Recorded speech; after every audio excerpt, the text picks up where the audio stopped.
Well, you could use that as a bill. Yeah, draw everyone's attention.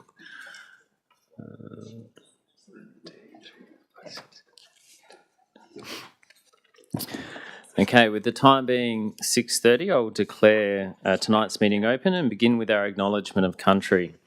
Council acknowledges that we meet on the traditional country of the Paramankangana people. We pay our respects to ancestors and elders past and present as the custodians of this ancient and beautiful land.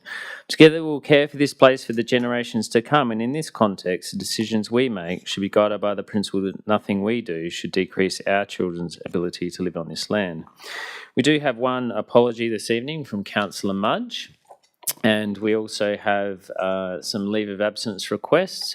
So the first one for Councillor Cheetah from the 5th to the 11th of June. To have someone like to... Yeah, so Councillor Grant and Councillor Herman. All those in favour to please indicate. That's carried unanimously. And we have a second leave of absence request for Councillor Boyd from the 5th to the 16th of June. Would someone like to move that way? Councillor Osterstock. And a second, Councillor Grant. Yeah.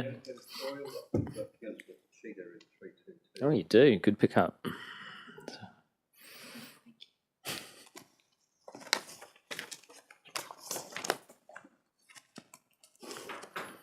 Okay, so moved by Councillor Osterstock, seconded by Councillor Grant. All those in favour to indicate. That is carried unanimously. At this stage, I'll say we don't have anyone absent. We'll see if Councillor Huckster arrives late. Minutes of the previous meeting, 12th of May, they've been circulated. Would someone like to receive and note those? So we've got Councillor Herman. Thank you. And we'll have a seconder, Councillor Trescothick. All those in favour to indicate. That is carried unanimously.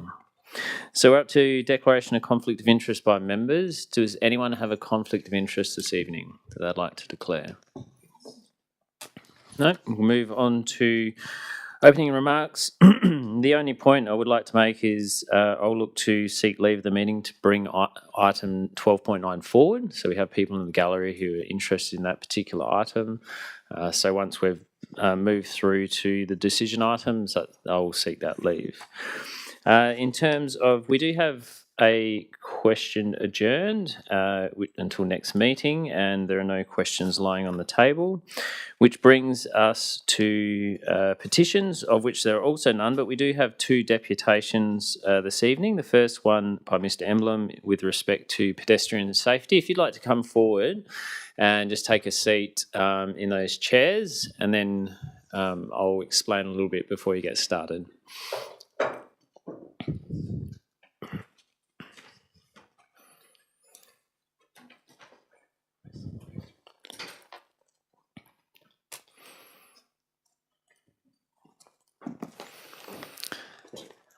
So with the microphone in front, if you just press the button on the right side and it should light up red.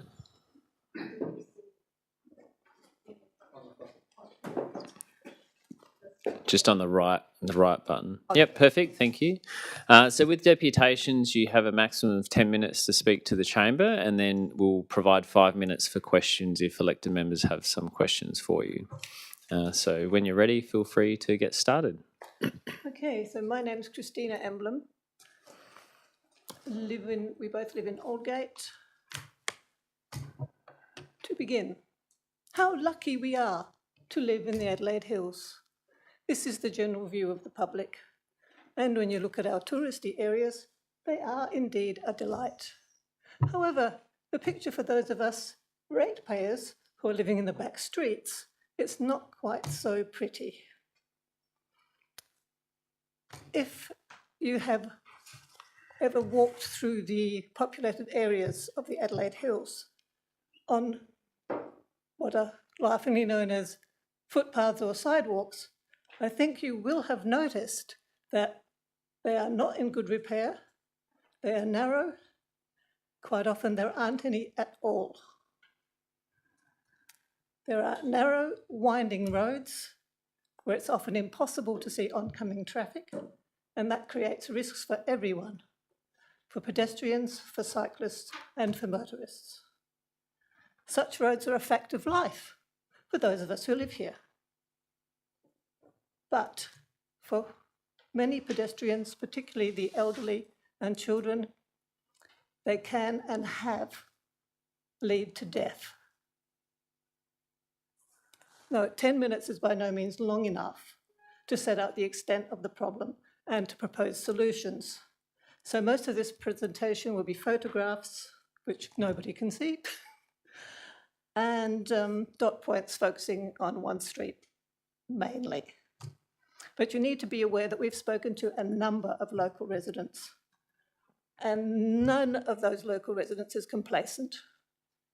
Adjectives constantly repeated are disgraceful, appalling, dangerous, useless, and ridiculous. And this last is in reference to the fact that along some roads, the sidewalks appear on only one side of the road. And then it stops, and oh, you have to cross the road to get to the sidewalk that's on the other side. And then, oh, that disappears too, and back you go to the side of the street you were on to begin with. That's dangerous because that's the sort of road, in fact, the Strathalbyn Road leading out of Aldgate is just one such road, and the traffic there does not move slowly. Anyone who has walked along the sidewalk that leads to the Stirling Community Theatre, which is a tourist attraction and an important place of gathering for the community, will have noticed that not all sidewalks in this area are bitumised. Most of them are an agglomeration or conglomeration of Rubble. rocks, token gravel, stones, and holes, absolutely inviting people to twist or break their ankles. Few of these sidewalks are wide enough for two people walking abreast. There is practically nowhere a family, you can see there's no sidewalk at all on that street there, on either side. Few are wide enough for two people walking abreast. There's practically nowhere for a family to push a pram, and people walk their dogs. And they have to leap out of the way of the traffic because there's no footpath wide enough for two people and a dog. Your turn. How do we get back to the beginning of that? Nope, not that one. Oh, there we go. Okay, there is a picture of a sidewalk. It's about 4 feet high. If you can climb up that, you're good. You'll need cleats and maybe an alpenstock or two, but you'll get there. And there you will be very, very safe for a little while, for as long as that hump lasts. And when you get to the end of it, well, good luck. That is our road. This is a lady walking home in dusk, or jogging, running, walking, whatever. And as you can see, she has to run in the middle of the road because there are no sidewalks there where she can walk. And even if there are sidewalks, there are garbage cans lined up along the side, cars parked at strange angles. That's our neighbor, by the way. And there again, walking along the middle of the road, it's the only way you can find a place where your feet can walk on a smooth paved surface, because the ground on what you call the sidewalk or footpath or whatever you call it is rubble or vegetation, thorny scrub. And what I've come here to do tonight is to talk about a specific part of the road, on our road, Ashenden Road, where there is a death bend. A woman was killed not very many years ago, and nothing has been done to make that road in any way safe. When we walk along it, you can see these trucks here, but when we walk along Death Bend, you've actually got to cling. There it is now. You've got to cling to the bushes on the left. On the right, you've got a steep rock wall. If you've got cleats and an alpenstock, you'll do that. You'll survive, maybe. There it is. On the left, you've got the rock wall. with thorns, that's thorny bushes there, blackberry. And on the right, here's a car coming right now. Car coming along, and you are in the middle of the road because there's nowhere to walk on the sidewalk. And here the car gets a little bit closer. You can see the driver's a bit more concerned about me because he doesn't understand why I'm standing in the middle of the road with my suitcase. Here are the people with a pram. They're going on their Sunday walk outing. Isn't that lovely? Walking in the hill. Isn't that beautiful? You go to the wonderful, wonderful hills. You go in there and you live there and all the hills and beautiful scenery and all that stuff and walk down the middle of the road with your pram because there's nowhere else to walk.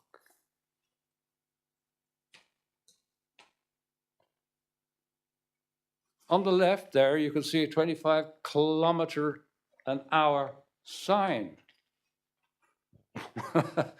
but recommended, not the requirement. It's just recommended 25 kilometers per hour on these dangerous roads. There's 25 clicks buried in amongst the bushes where you can't find it, and nowhere near Death's Bend.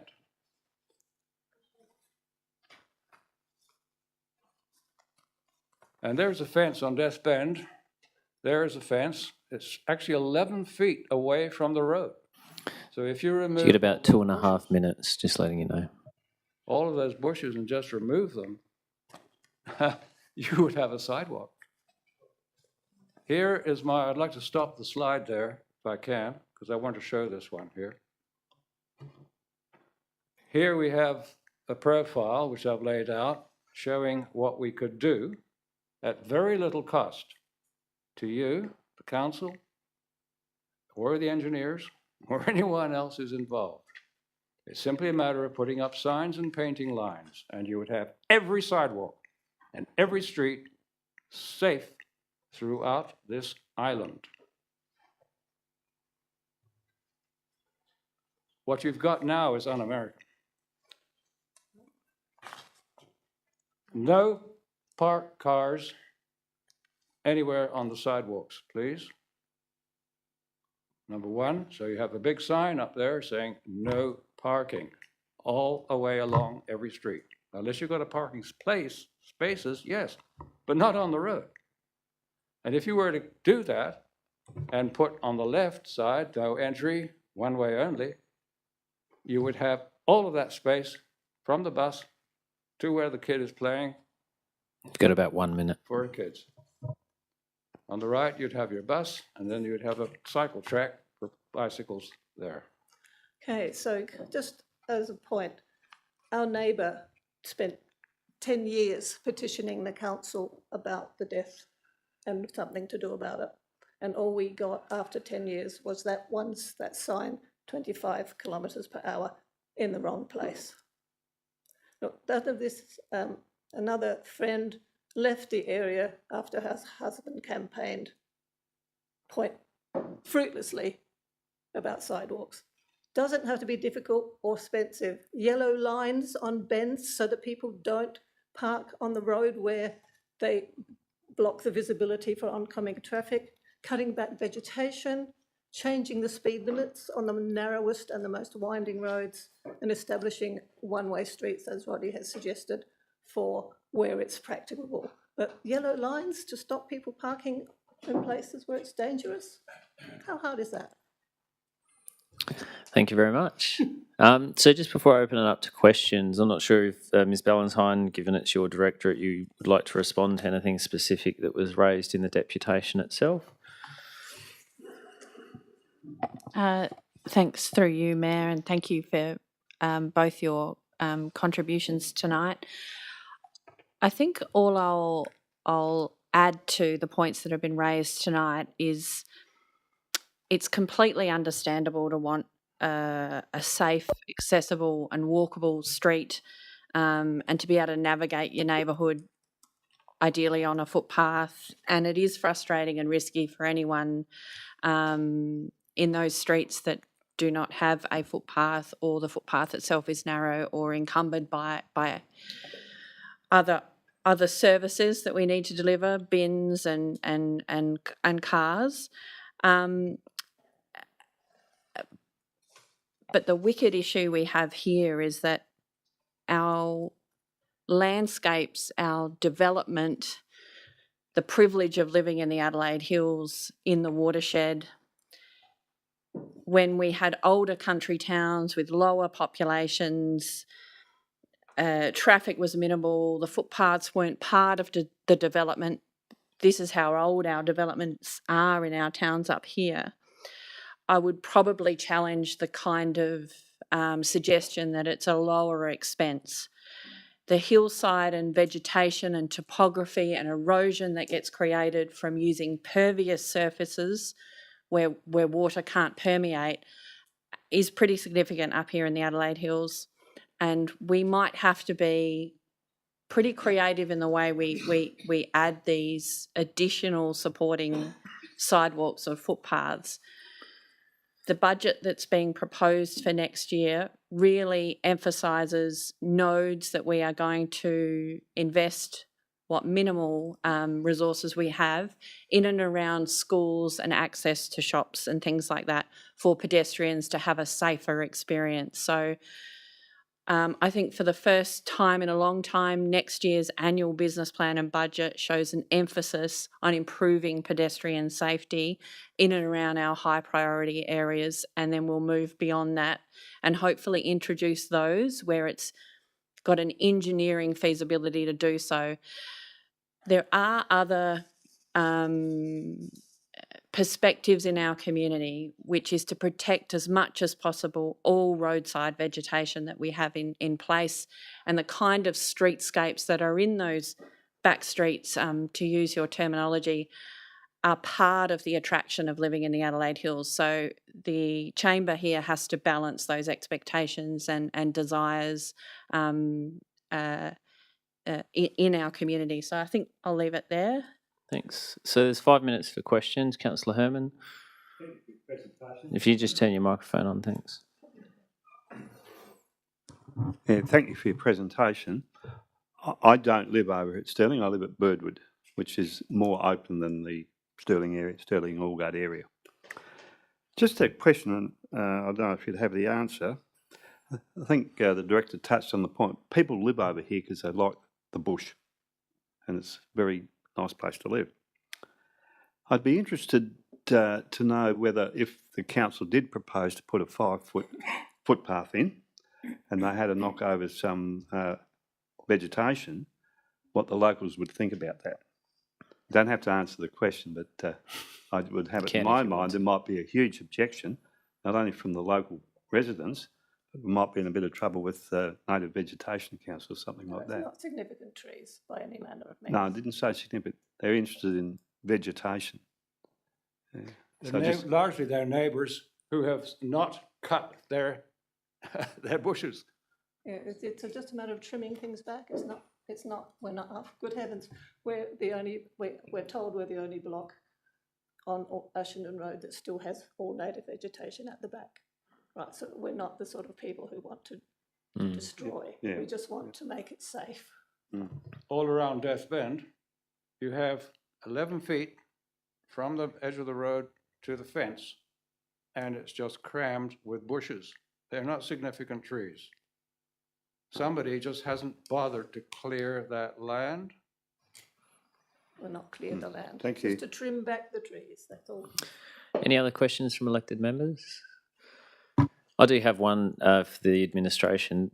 Quite a lot of these photos showed illegal parking, both with respect to being on footpaths and even just on the road where there's the white line. So I know you reference having a yellow line, but it's like irrespective of whether there was one there was a lot of illegal parking.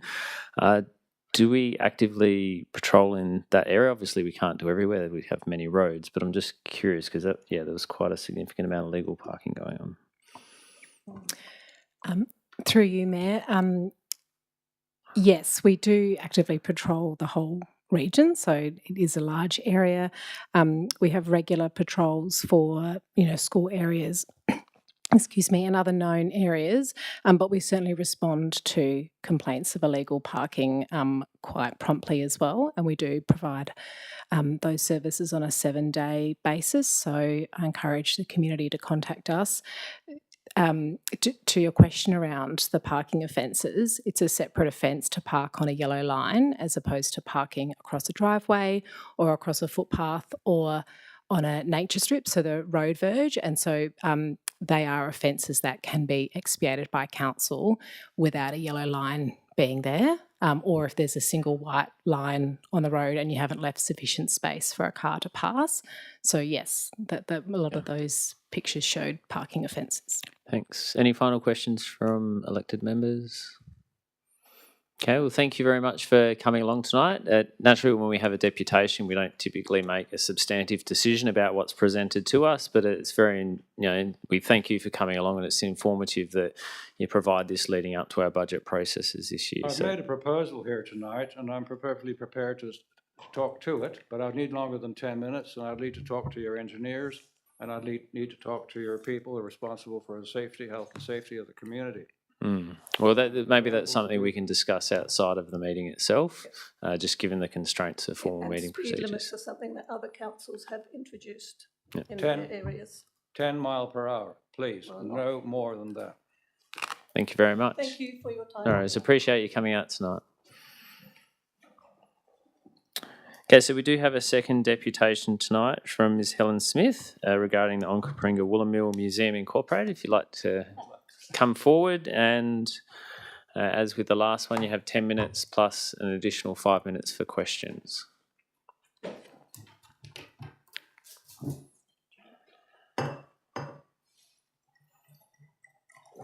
Time starts now.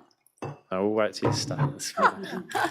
Hello, everybody, and good evening, Mayor, councillors, elected members, members in the gallery, and particularly to my fellow Onkaparinga Woolen Mill colleagues, Brian Brock, some of you might know, and to Daniel Kelly, who have been stalwarts in supporting me in my role as chairperson in the Onkaparinga Woolen Mill Incorporated.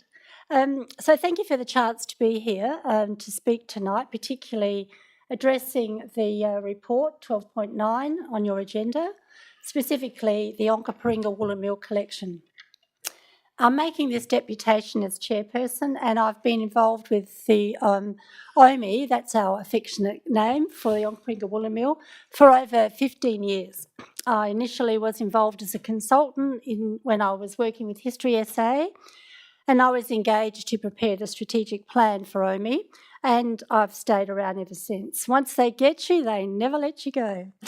There are three main areas that I'd like to address tonight, particularly in terms of the challenges we face, both as an incorporated body and as you, if I can suggest, as elected members.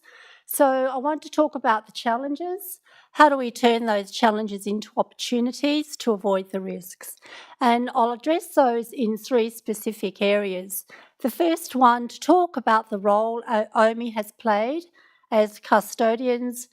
We have conserved, curated and celebrated the collection for over 30 years. Secondly, I'd like to talk about the legacy and the historical relevance of the collection, particularly in terms of its national significance and most recently as state heritage listing. And finally, I'll conclude by talking about the future of the collection. I'd just like to provide a little bit of background in terms of what OMI has achieved over 30 years since the mill closed in 1993. OMI has had several iterations, been called different things. Mostly it's comprised of former mill workers, and the group, I must say, has been led tirelessly by Brian with the support of his family, and I think that really cannot go unrecognised, particularly in terms of the effort and the passion that Brian and fellow mill workers have shown over the past 30 years.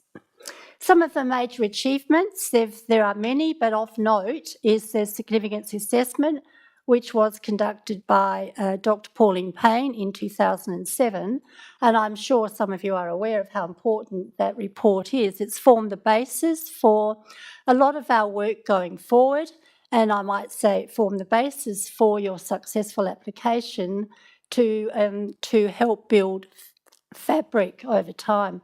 And Pauline Payne and her husband loved what they did so much that they've become members of OMI, and we appreciate the skills and expertise they have offered. OMI has procured various grants, both state and federal, over the years. We were able to get a federal government grant whereby we catalogued and securely stored over 3,000 swatches, and I must acknowledge the efforts of the late Anne Parker Broom in doing the tireless work in cataloguing those swatches. We have a book written by Carol Brockhoff in 1992. That's been a wonderful resource, providing both an educational resource as well as information and telling the story of the mill. We've maintained a website, insurance, we've conducted tours over the years, and met regulations as an incorporated body. We've conducted AGMs, meetings, we've kept minutes and financial records. We also engaged TAFE in a CGI program with students learning about weaving, and that was an instrumental project in part of the curriculum for TAFE, and that's shown on our website. We obtained a state government grant in 2019, which enabled us to build our OMI mobile museum, and that was built by volunteers, used both as an educational resource to schools, to fairs and to the community. And I'd like to acknowledge the late Terry Bell, who was instrumental in securing that grant. And that van has been a very useful resource in taking it to fairs. It's also on times been available at the beer house where people can come and learn a lot about the history of the mill. We've instigated collaborative opportunities with businesses such as Quality Wool, Wool Innovation, Michelle's Wool, MLA and others over the years to explore how our collection can be curated and preserved. Most recently, we've been collaborating with Council in the realisation of the Fabric Business Development Framework, and we've welcomed the evolution of fabric. We've seen that as an opportunity, and we've continued to engage with Council over the years, and I must say, albeit a challenge at times. So we're pleased to be here tonight because finally realising we get a chance to talk to you. In 2024, I initiated the development of an MOU, which was primarily to formalise the loan of items from the collection. And I was successful in securing pro bono support through JusticeNet to the value of $40,000 of pro bono legal assistance from Piper and Alderman, for which we are truly grateful. And that draft MOU forms the basis of Appendix A in your report tonight, which is referred to as the Asset Transfer Agreement, which carefully talks about how our collection will be transferred and secured, respected and held by Council. In 2025, we initiated the assessment of the collection by the South Australian Heritage Council, and that again is in your appendix and refer to Appendix 2. 2026, we find that OMI members are declining. Our stalwarts are not getting any younger. However, they have expertise and a willingness to share their knowledge. So OMI's future is, I guess, at a time where we're looking at closing in terms of continuing as an organisation. We have few members and we are struggling to remain financial. Number 2, the legacy and historical relevance of the collection. As you're all aware, the mill operated in Lobethal for 130 years and closed in 1993, and the town of Lobethal and surrounds were built around the mill. Got about 3 minutes. Sorry? 3 minutes. Of national significance, and most recently the State Heritage Object, and that validates the cultural and historic importance of the artefacts. Leads me to the final point, future of the collection. In 2018, Council resolved to proceed with the Arts and Heritage Hub and the Business Development Framework, which I'm sure you're all aware, and that'll be part of your conversation tonight. We believe the fabric concept was based on the legacy of the mill, and that you were successful in securing the grant to actually make fabric happen on the legacy of the mill and the hard work that we as OMI have done in preserving the collection. OMI therefore urges you as elected members to consider transferring the ownership of the collection to you as a local government entity and to finalise the transfer of assets agreement. Furthermore, we'd like to suggest that you agree on key milestones and timeframes to ensure this actually happens, and that you're continuing to engage with us as representatives who have skills, expertise and knowledge. So just in concluding, our challenges are transferring the collection, who will become the owners of this collection of national and state significance. How do we protect the legacy of the woolen mill and the collection? How do you fund the interpretation of the collection to showcase its importance in an educational, respectful way? Where do you house the collection in the future?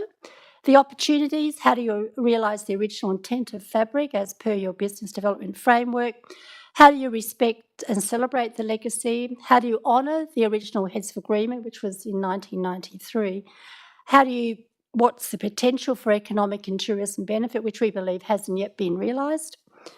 And finally, the risks are, if you don't do something, it won't be around forever.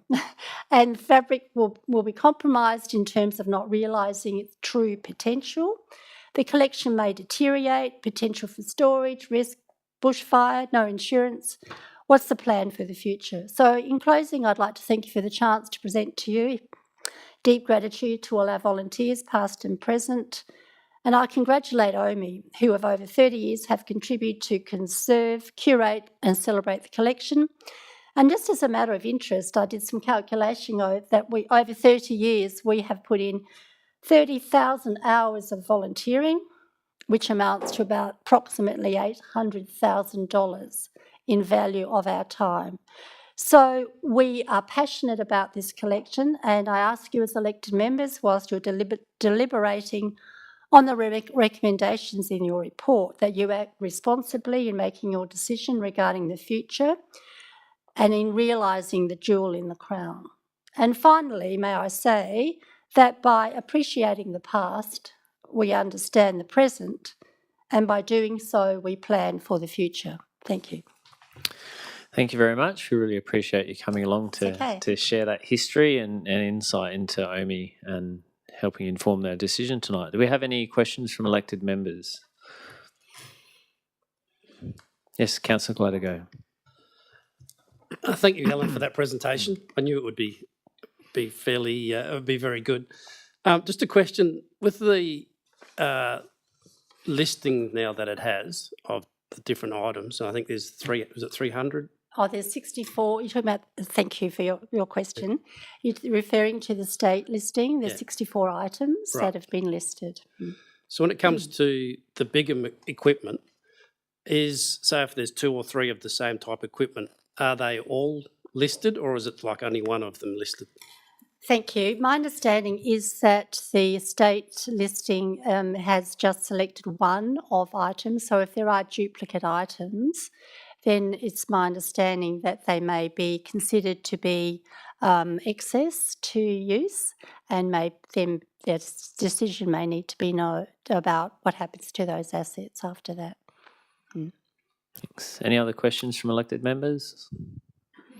No? Well, thank you for coming along tonight. That's right, I must Really have blinded you with my information. That was very thorough, and we do appreciate it. Thank you. As I mentioned earlier, once we get through a couple more items, I'll seek leave to bring that forward. So if you want to wait in the gallery to hear the deliberations, please do. Thank you very much. Thank you for your chance. Cheers.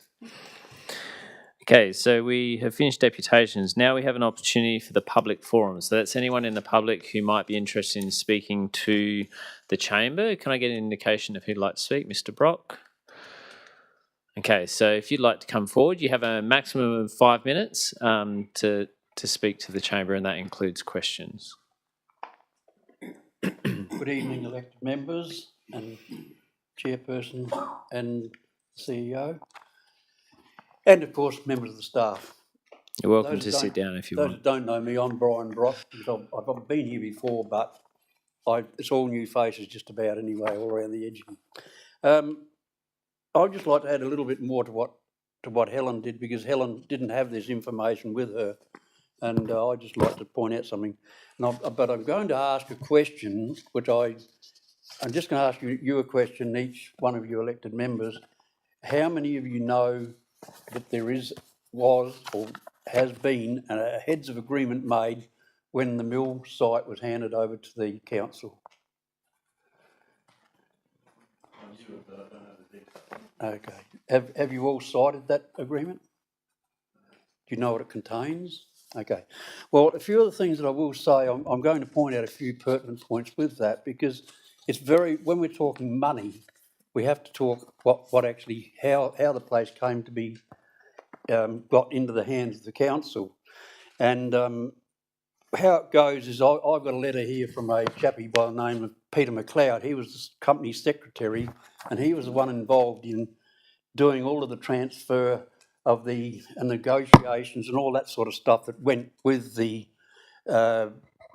changing over the mill to handing the mill to the council, because it was all involved with the state government. And what it really was there in the 1970s, the state government propped the Onkaparinga woolen mill up. I use the word propped it up, but it propped it up to the tune of $470,000. Now, that was a lot of money back then, and propped the company up to help it through hard times, because there was hard times there. They were laying people off, or they were putting anybody who had long service leave. You got chucked on long service leave, whether you liked it or not, whether you wanted it or not. Even if you went in due for it, they would give you pro rata and all sort of stuff. And so that sort of thing happened in 1989, and there was discussions with Anjay Singh, who was the new owners, who was involved with General Investments at the time, because they were the ones that were going to buy it, or they actually owned it, and then Macquarie took it over. But in the SA government, there's 475,000. So when it came about that the place was going to close down in 1989 and 1992 was when they announced they were going to close the place down in 1989 and shift it to Warrnambool. Well, that never ever happened because they run out of money. It was taken over by 9 banks. A lot of people don't know that, but that is a fact of the matter. So that fell through. But the company was determined, or the board was determined, to get rid of operations in other states. So they decided they were going to set up and shift all of their operations to Albury Wodonga, or actually in Albury it was. Just letting you know, you got about 2 minutes. Okay. So anyway, to cut a long story short, the council got the price given to them free of charge, to the extent that they sold 6 homes for $75,000, equals $450,000. 20 acres of land, $20,000. 1 block of land for $40,000. 1 ATCO building, $20,000, and a total of $530,000. Well, there was the loan that was paid up, and that's how the council came to get the thing. The loan had to be a paid up loan, so that's how they got it. And I won't read any more about this letter here. A couple of the other chappies have got copies of it, and you're all welcome to have a copy of it. And that's just how I've seen it. So I've worked at the mill for over 35 years, and I kept in touch with all of this. But when I left and they closed the place down, then I found out a lot of stuff that I never ever knew. Thank you very much. Thank you, Mr. Brock. Does anyone have a question? There is time for one if anyone would like to ask a question. Yeah, Councillor Osterstock. Yes, sir. If you just turn the microphone on, thanks. If you wish to share, what did you do at the mill? I was a weaving technician. And what does, excuse my ignorance, but what does that mean? Well, in the early days of textile manufacturing, they used to call you loom tuners. So in other words, the people that worked on the looms were loom tuners. So they're the ones that fixed up and set up the looms. And as the years went on, they changed the types of machines. So they did away with the shuttles, and they changed to projectiles and rapier weaving. So then they had to call them weaving machines. Okay. So then we had to become weaving machine technicians. And it's a very, very hard job to learn, because it took me around about 10 years to learn it. And I spent eight weeks in Switzerland in 1975 learning how to do the sorts of weaving machines. And you come back to Australia after Switzerland? I didn't want to. There's no better place than Adelaide Hills, councillor. Thanks again for Right. sharing that, and in particular, personal very much. story. Thanks. Is there no one else wanting to speak in the public forum? Okay, in which case we'll move on. There are no presentations. There were some questions on notice which have been responded to. Does anyone have any additional questions in relation to those questions on notice? Councillor Grant. Yeah, thank you, Mayor. Through you, I was surprised to see that none of our EV chargers are open to the public. I noticed there's one at Norton Summit. I wonder if that's ever been used. I suspect no staff member has a staff vehicle that's electric. Is there any reason why we have one there, and why it was never open to the public?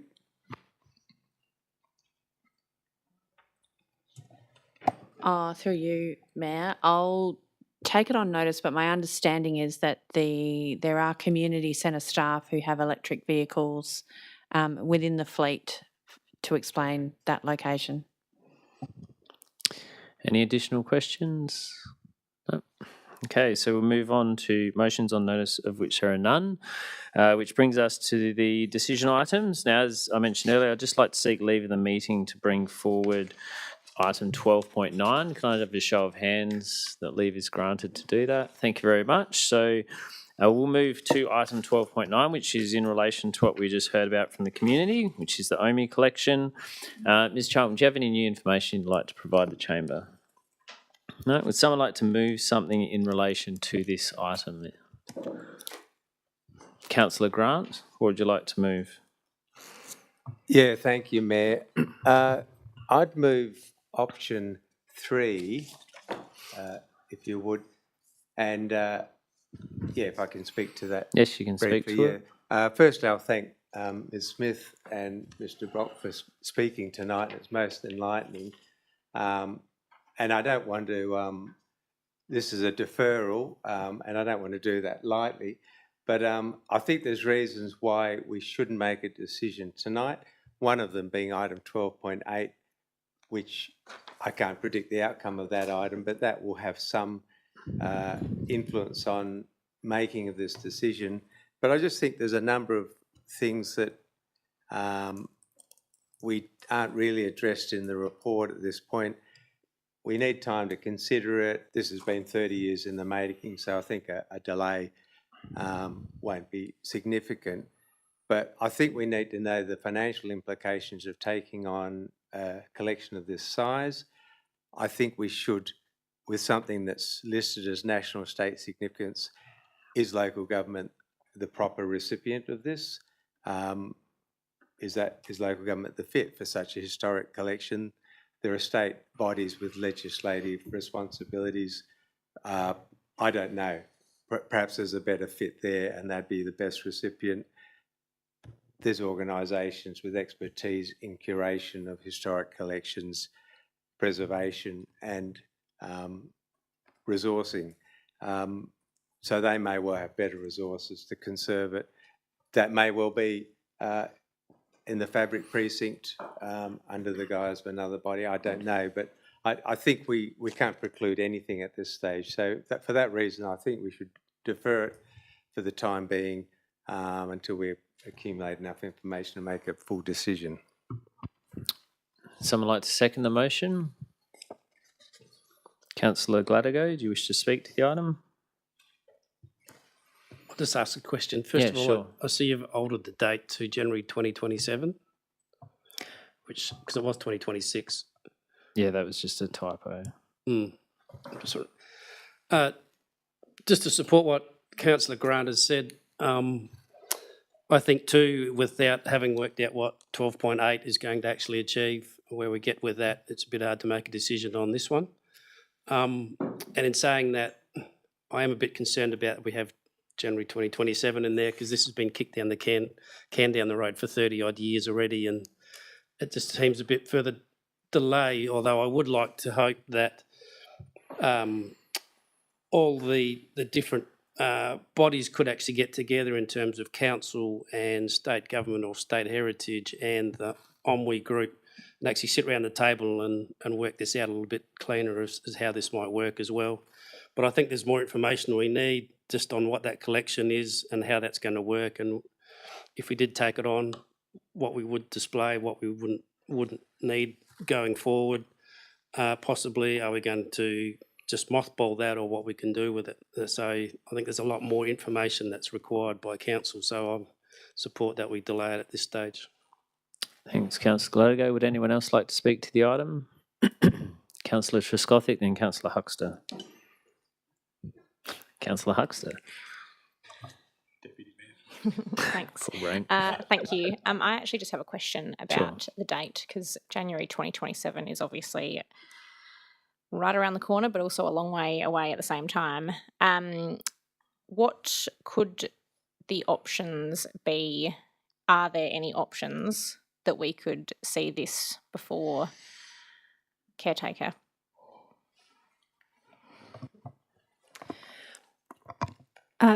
Through you, Mayor, I guess it depends what you would like to see in that further report. And just reflecting on some of the comments around looking at other funding opportunities, or whether there are other levels of government that may be better suited to care for the collection, I'm thinking that would possibly be worth including in the motion, so that it's clear what you would like us to do before a further report is brought back. I think the way it's currently worded would be investigating the specific costs required to move them onto our facility, because that is what I've heard is not yet included in the financial assessment. So yes, I think to your point around it being far away but also quite close, that's probably why we've landed on January. But there could be other suggestions for timeframes. Any follow-up question?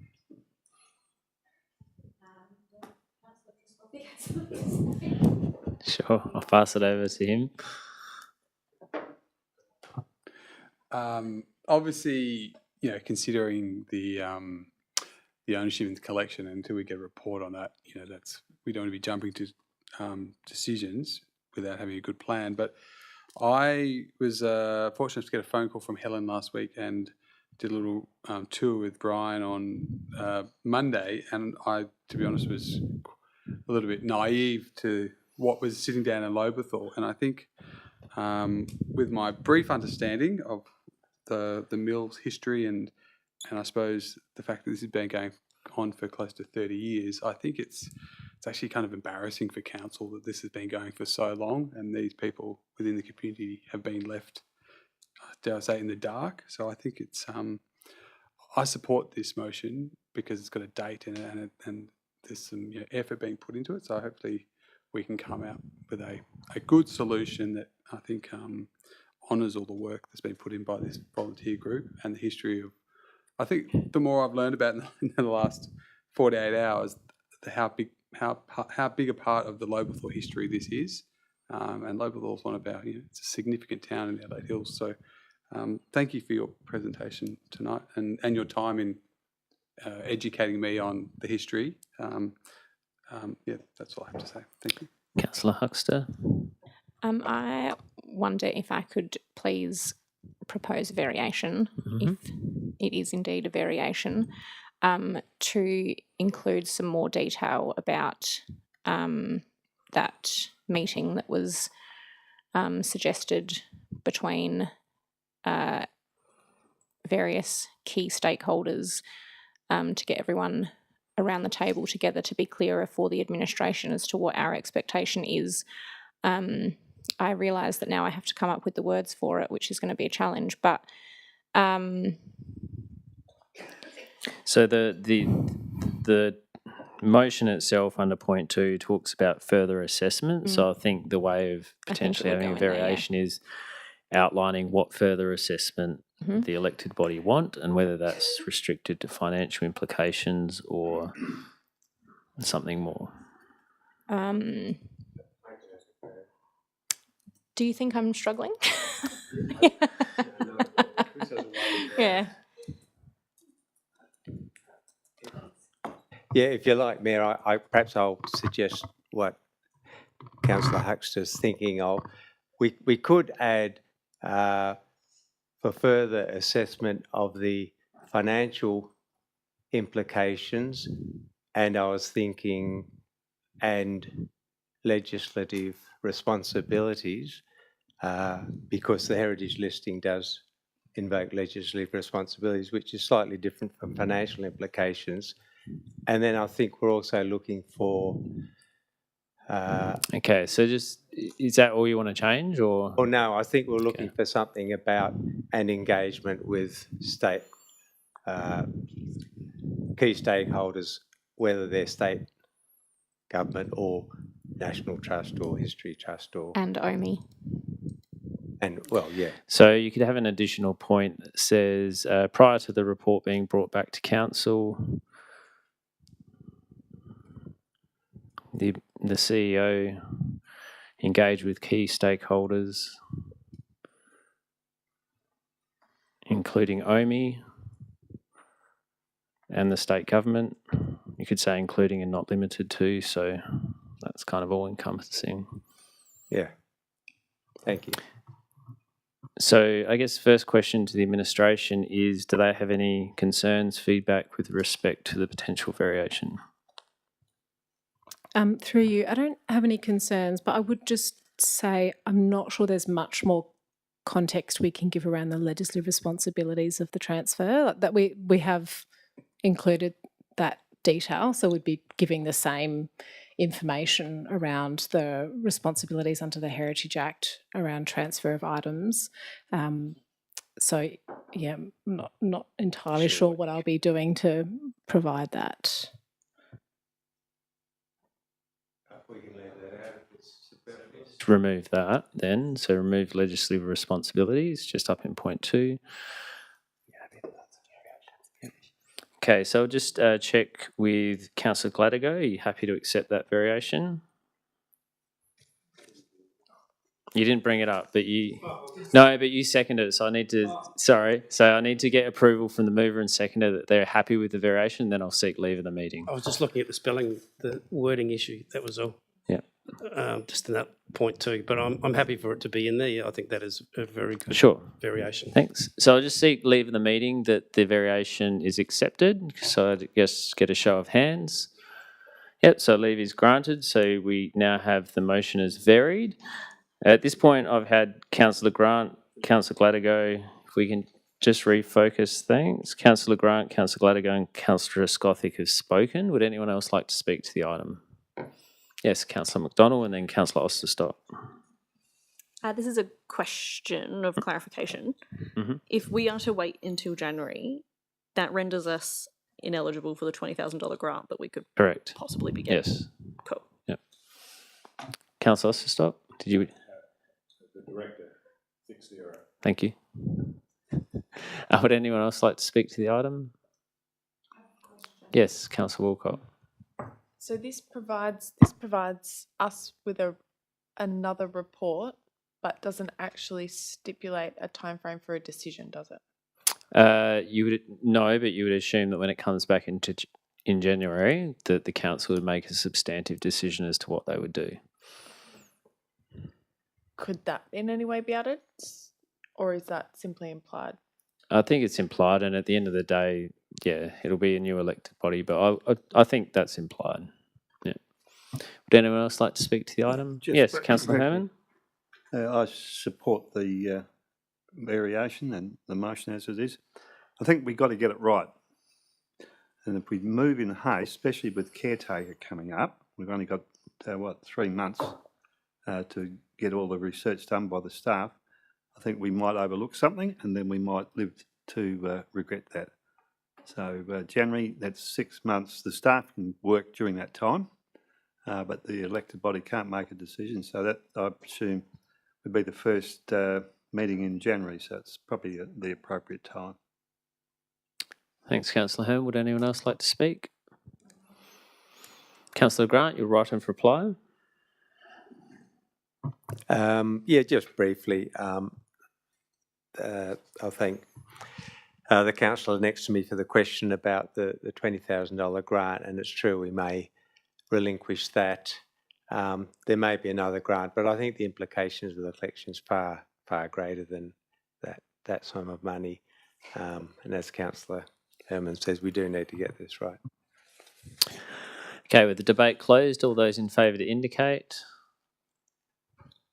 Those against, motion is carried.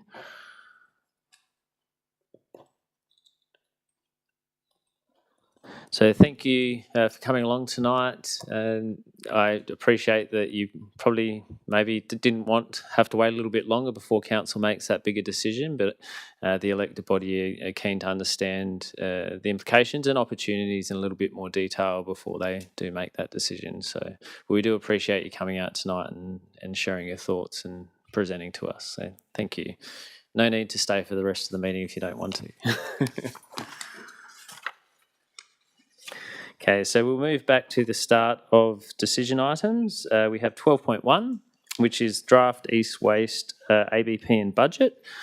Now, Ms Valentine, do you have any new information to provide the chamber? No, I don't. Thanks. Would someone like to move something in relation to this item? Councillor Herman, what would you like to move? I'll move as per on the screen. And just speaking briefly, running at a very small surplus for 160,000. I'm sure our Director of Corporate Service would like this council to run at a surplus as well. So we could learn a lesson from this way. If you just turn your microphone on, sorry. The point that I noted in there, they were using CPI figures, and there's about 2 or 3 in this one and the next report. There's a 4.3 or 4.35 and 3.3. But those, and in the next report, they are based on the December CPI. Correct. So I thought they could have been a bit later than that, because we've had one in March, and if it was coming down, I'd be happy, but it seems to be on the upward scale. And I guess if they're short of money, they'll let us know, although I think one of the 2 reports now said they'll try and absorb the costs. When the 25 cents a litre diesel comes off in July, unless the government changes its mind, I think we might be in for putting our hands in our pockets. They just won't be able to absorb that sort of money. Even the 160,000 surplus might be not enough. So I commend the motion. Thanks, Councillor Herman. And yes, East Waste did indicate that they would look to absorb the potential additional costs from increased CPI. Do I have a seconder? Councillor Huxter, do you wish to speak to the item? No, I don't. I agree with what Councillor Herman has said. Would anyone else like to speak to it? Yes, Councillor Grant. Yeah, thank you, Mayor. I oppose this item. I was reading the annual business plan, and in it they have an excerpt from their strategic plan which says the KPIs, we will measure our success in matching our objectives through the following KPIs, and they're reductions of curbside material, separation from recycling, etc. like that. There's a whole string of them which are quantified. None of them are in the annual business plan deliverables. So they've got KPIs and a strategic plan. None of them are addressed by the annual business plan. How are they going to reach their KPIs when nothing even vaguely goes towards them?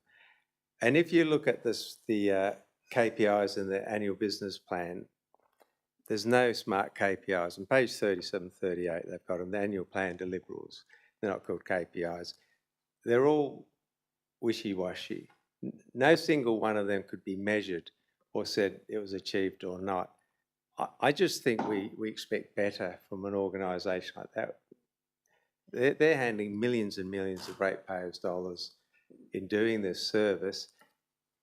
I'd be happy if they had measurable deliverables such as percentage of bins picked up on time, or percentage of lids replaced within 24 hours, or phone calls answered within 60 seconds, the sort of thing we have. They're measures of service delivery. I'd like to see some going to their strategic plan KPIs because they're important. The amount of materials being recycled instead of dumped in landfill as due to contamination or waste. If they can't achieve those KPIs, well, they shouldn't be there. They should choose other KPIs. So yeah, I just don't think it's good enough. And we've received this every year and waved it through. I'm just tired. I think we should send it back and say, please give us some sign and measure of your success at delivering a service that we pay millions for you to do. So I'll oppose it.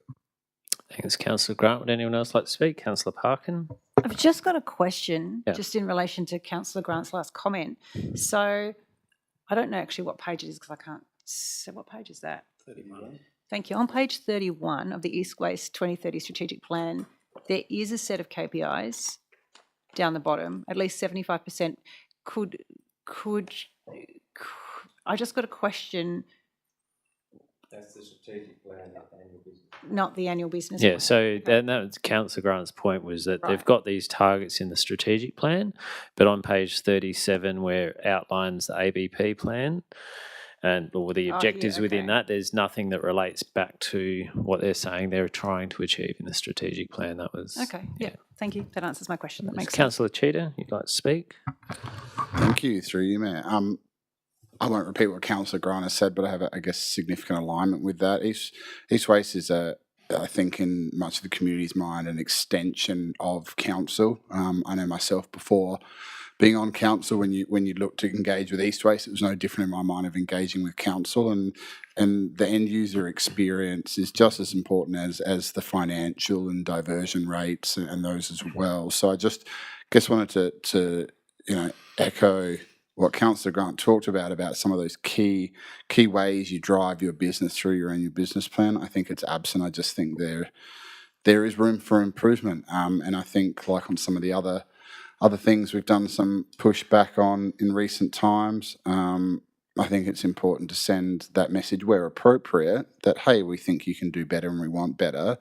This isn't a criticism as much as an opportunity for them to step up and deliver a greater service for our community. Thanks, Councillor Parkin. Sorry, I've got another question. If we decide not to pass the draft East Waste 2026-27 annual business plan and budget, what happens? Does it just go back to them with our comments and they have to resubmit it? I was just starting to look at the report about that. So it does indicate that there's a requirement for them to obtain consent by 31st of March, but I might pass it over to the administration if they can talk about potential implications or anything they can add. Thank you. Don't have any philosophical issues with those types of KPIs, having put them in contracts for waste management contractors myself. I might just add to the debate by saying perhaps a more middle ground, prudent way to go about this is to add an amendment to the resolution that for the coming year we work with members of the board and other member councils to ascertain their support for these types of key performance indicators, to give them enough time. I guess the consequences of us not endorsing the annual business plan and budget at this time puts pressure on that might not lead to the outcomes that we want, but we could send a clear message to other member councils that we wish to work on more effective, measurable KPIs connected to the strategic plan in the annual business plan and reflected in the budget. That's perhaps what I'll offer the debate. Okay. Councillor Osterstock. Happy to move an amendment? Sure. What would you like that amendment to be, Councillor Osterstock? a replication of Director Valentine's comments. And what were they, councillor?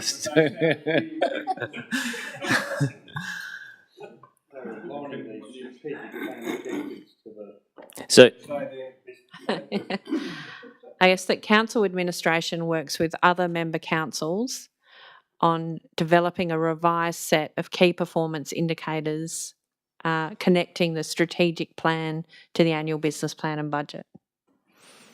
And I couldn't have said it any better.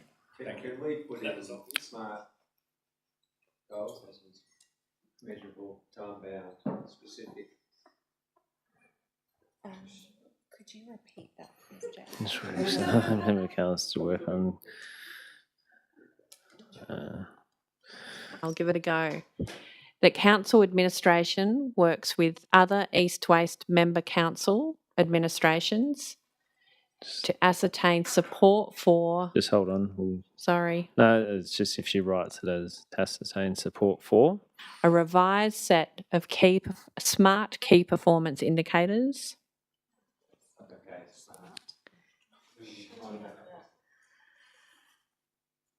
Where did I get it? I've lost my train. Hang on. So at the moment it says the council administration works with other East Waste member councils to ascertain support for a revised set of smart KPI indicators that align with the strategic plan and budget. Yeah. Question on that? Would that be for 26, 27 or 27, 8, 27? The question would be if we need to pass their budget. Yeah. So this would pass the budget, look at developing a revised set of KPIs. The way I read that, though, is it's for next financial year, not for 27-28. If you could add that in there. Yeah. So a revised set of smart KPI indicators for 26-27 that align with the strategic plan and budget. 27, 28. 27. Yeah, that's it. So we're endorsing the plan for 26-27. My understanding, you were talking about revising the KPIs for 26-27. Is that correct, or do you mean for 20? Okay, all right. 27, 28. Yeah.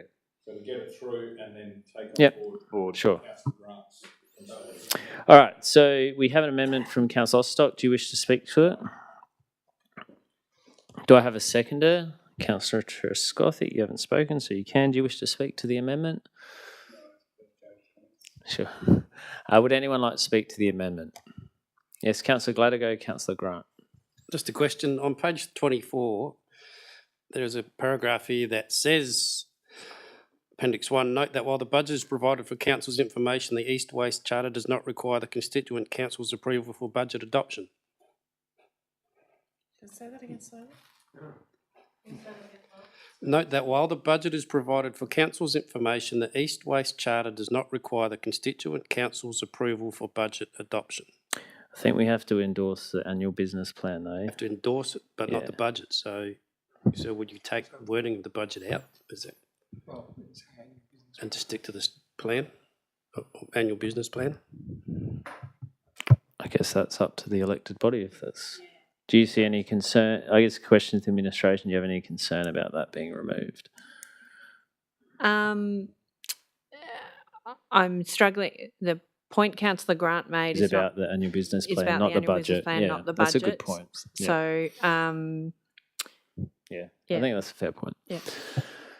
So technically we don't have to adopt the budget, but I think the amendment is really to actually revise the ABP moving forward, and the concerns expressed were not so much about the budget itself, but the goals within the annual business plan.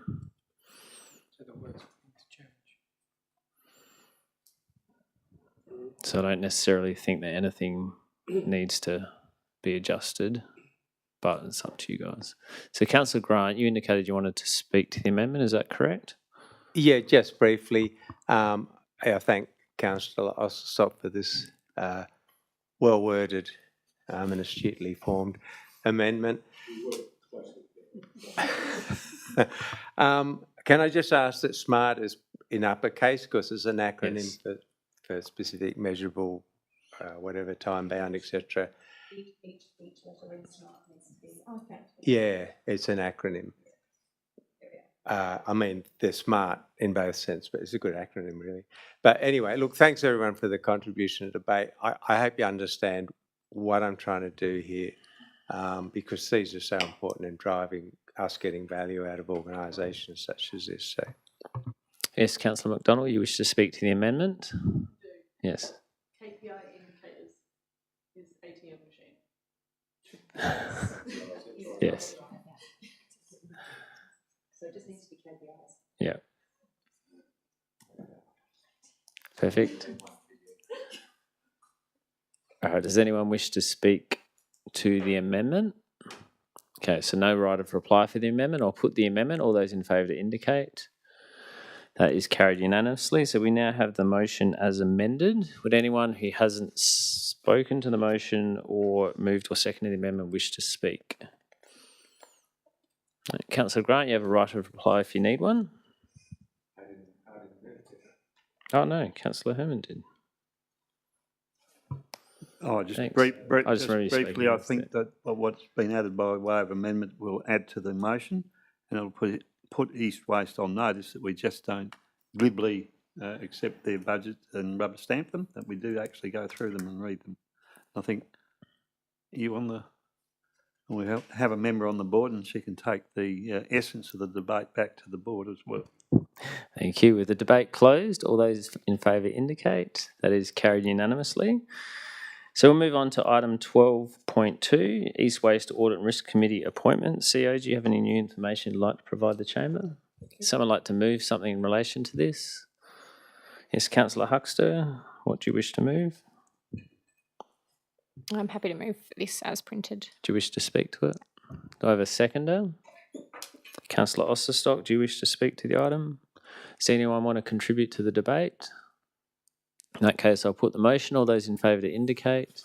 That is also carried unanimously.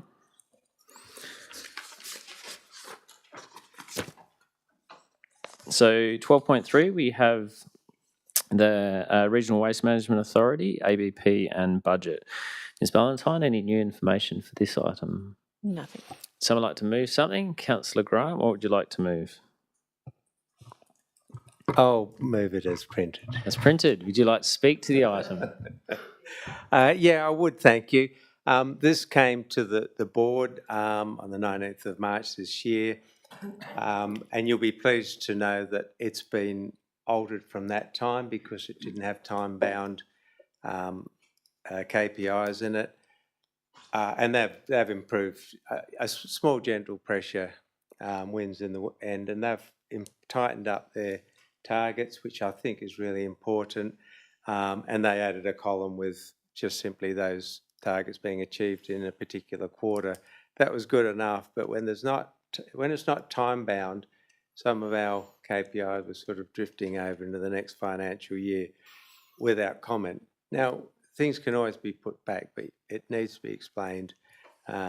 So, I think I think this is a good annual business plan and budget, and hopefully it will get better. Okay, do we have a seconder? Someone? Anyone? Councillor Herman, do you wish to speak? I will, and I'll speak. Yep. If you don't mind. First of all, question to perhaps the CEO through you. Mm-hmm. Has there been any feedback on the suggested amendments to their charter that we agreed about 2 months ago? Have they agreed, or is there other councils in the mix? Yeah, so the CEO and I met with all other constituent councils, and we also had a conversation with Mr. Gregory, the chair. Yep. And at this point, it's general consensus or view of the constituent councils that we want to wait until the lease is finalised before we then approach the charter. And there's an indication that, sort of an agreement that we'd like to have that conversation together about any concerns we have of the charter and then engage with the authority about that. So the lease is sort of agreed to be that number one priority, and then looking at the charter. No, I'm glad you mentioned the word lease, Mayor, because when I looked at the plan, as Councillor Grant did with the other one, I'd looked through and I was coming to probably page 94, annual plan delivery schedule, and there's a heap of objectives they're going to achieve. Yet I couldn't read into that anywhere that they were going to continue the extension of the lease to the Brinkley site. Not specifically, there might be something pretty vague in there, but I thought that would be an important thing that they'd do in the next 12 months. They would progress that and mention it in the business plan. Okay. So I'll just leave that and perhaps if it is approved, if the Chamber approves it, that when the letter goes off from the CEO to the manager, you might just draw that to his attention. I'm not going to change the plan. Don't propose to change the plan, but the covering letter could just point out mine or the council's concern that it wasn't mentioned in the annual plan delivery schedule. Anyone else like to speak to the item? Councillor Gladego. Thank you, Mayor. I did raise this as a question and have got an answer, but I still haven't got my head around the fuel levy that they are charging and how that actually works. And the response I got probably still doesn't answer that question, and which still makes me very concerned how that actually operates, because while it says it's on a gate charge and, hang on, the actual word, landfill gate rates and hook lift trucks. So does that mean every time a truck drives in, how does it work? Because I'm still concerned how this actually works across the 4 councils, how they'll get charged for it. Ms. Ballantyne, are you able to respond? I think that's to clarify, that's ULMRA's or ARMA, however you like to say it, that's the only extent that the fuel affects our service relationship with them. I've gone throughout the industry to ascertain. Look, I will criticise where it's due. This is one aspect that I think they're actually being transparent to us on, and the methodology of seeing the invoices, should we get those satisfied me that we will have absolute transparency as to what they're charging their member councils. There are other areas I think deserve scrutiny, but I'm pretty satisfied they're doing a very industry standard approach here and adding a layer of transparency with our access to the invoices provided by the companies that supply the fuel. Do you wish to speak to the item? Or? No. Someone else like to speak to the item? No. Councillor Grant, need for a right of reply? Just briefly, yeah. Thank you to Councillor Herman for his question about the lease. No, it's not mentioned. And on another matter, it's interesting that the charter is still in discussion, because another version did come to the board last week, but it was refused. Interesting. Okay, with the debate closed, all those in favour to please indicate. That is carried unanimously. We'll move on to item 12.4.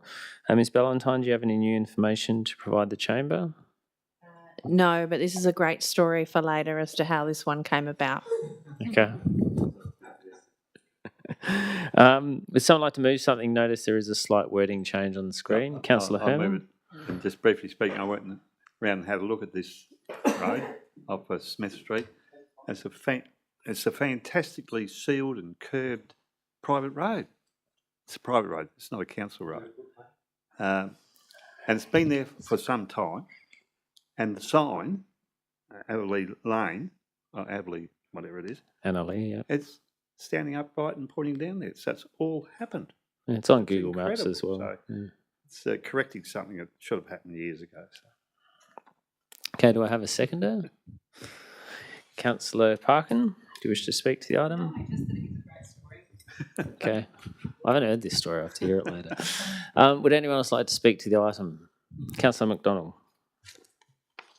Just a question. Hmm. I know in the paperwork it said that previously it had been attempted, but Australia Post didn't recognise and wouldn't deliver there. Has that been rectified, or are we able to support them in that aspect? That's what that's tonight what will this will do. achieve. So endorsing this will essentially fix that problem. Does that do it with like internet providers and mobile providers as well? Because I know when we've previously made new addresses, people haven't been able to get internet because they don't recognise it. As we understand it, it is really mail deliveries that's been the issue. Any other questions or debate? Okay, so no need for a right of reply. Councillor Herman, I'll put the motion. All those in favour to indicate. That is carried unanimously. World Heritage bid update. Ms Charlton, do you have any additional information you'd like to provide? Yes, through you, Mayor. We just have some minor edits to the recommendation, taking into account the feedback of Councillor Herman, to include the amount that will be given, allocated, donated to the City of Adelaide, and to note that the other former consortium councillors have already agreed to do so as well. Thanks. Councillor Grant, would you like to move something? I'd like to ask a question. Sure. Is this the last contribution we're going to be making towards this bid? Yes, and the contribution itself was made 5 years ago from a budget perspective. Would someone like to move something in relation to this item? Councillor Parkin, what would you like to move? I'd like to move it as printed. I'll speak to it briefly. This bid, or this World Heritage Landscape bid, has been on and off the agenda, I think, since I first came on council in about 2018. It is actually a fabulous idea if it all comes together. And my understanding is that it started off up here, but it's been broadened to include other areas of Greater Adelaide. I think it is good that it's not up to us to drive it. I do support that it's now going to be driven by the City of Adelaide. But it would be great, and I mean, I guess that this will just naturally happen. I don't think we'll have to ask for this, to just get an update on its progress, because what tends to happen is every year or so someone remembers it and go, oh, what's happened? What happens? What's going on with that? What's going on with the bid? And they put a question to council, and council goes, oh, it's still going. And you just come back with that. So I'm assuming that it's still going.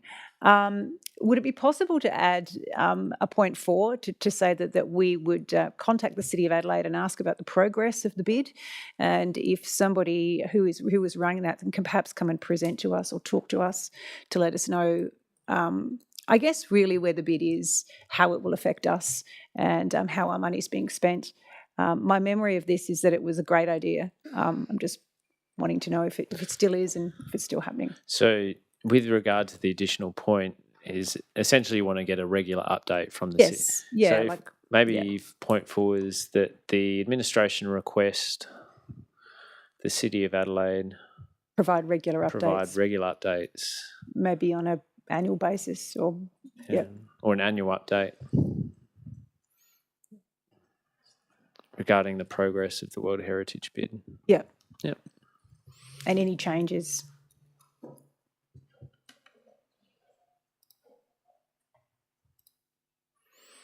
Yep, great, thank you.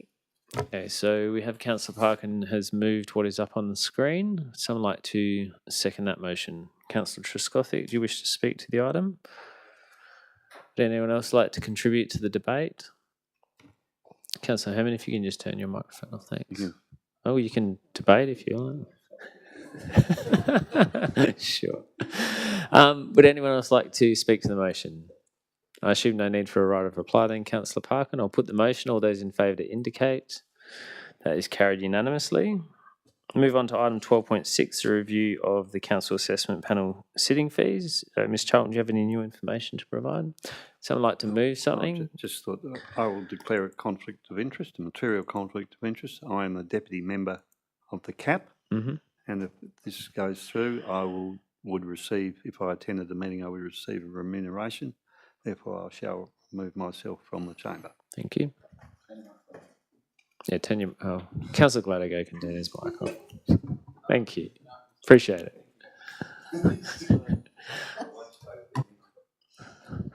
Thanks, Councillor McDonald. That was bothering me, but I wasn't going to get someone up to deal with it. Okay, would someone like to move something in relation to this item? Councillor Osterstock, what would you like to move? I was going to amend it because, speaking to it, I was going to amend it because the median has been applied for the independent presiding member, the ordinary member, but the mean has been applied, albeit the mean, for the council member. But I won't bother amending it. Okay. Just an observation. Thanks, Councillor Stock. Do we have a seconder? Councillor Grant, do you wish to speak to the item? Would anyone like to contribute to the debate? Yes, Councillor Gladigo. Councillor Osterstock's got me thinking now because I'm thinking that he might be thinking what I was thinking. I did ask the question on this because I, being new to council, trying to understand why this is one committee that a council member gets a remuneration for, which the response is because it's up to the council, it's not up to other sections or whatever. Or remuneration tribunal, that's the one. Yeah. Oh, yeah. So I was a bit queried as to why we're actually raising the council members one as well, given that no other council member gets any other remuneration and still puts in the effort to attend meetings. So I'm a bit on the fence on this one. Thanks. Would anyone else like to speak to the item? Okay, I'll just make a point that I think in the past, some of the, reasoning provided for the CAP member receiving a sitting fee is just the level of reading required for those matters and the need to understand, the entire PDI Act in relation to making those decisions. So in the past, that's been some of the reasoning that we've had that difference, but obviously it's ultimately up to council as to what they want to do with all our committees and the CAP. Councillor Osterstock, do you wish to have a right of reply? I was just going to reiterate the comments that you've just made. That is the historical convention that the council has adopted. It's not only this council, the majority of councils in the metropolitan area of Adelaide, my understanding is, provide a sitting fee for council representatives, elected members to sit on their respective caps. Some councils, the fee is a lot higher for the elected member than our $330 if this gets across the line. But having said that, I just agree with the comments that the Mayor has made as to the rationale behind the sitting fee. It is a tremendous amount of work and understanding that an elected member needs to get their head around. So I commend the motion. Okay, with the debate closed, all those in favour to indicate is carried unanimously. If we can just get Councillor Herman back in, please.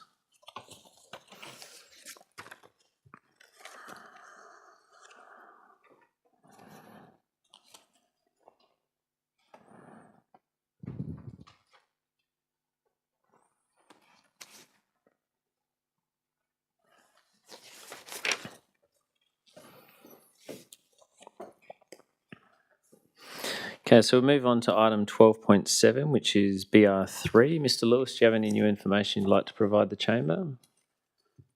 There's one small amendment we would need to make.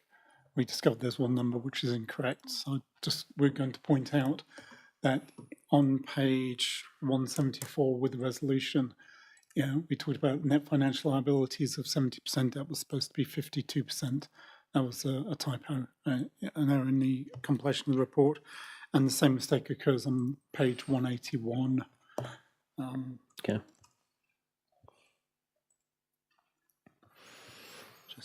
I think you can see it on page 180 in the table on 181. That should actually read 52%. That was all. There was nothing else. So it's in line with what BR2 was? Yes. Yep. Yeah. So I'd like to move something in relation to this. Councillor Herman, what would you like to move? Well, I'll move something. Do you have a shell?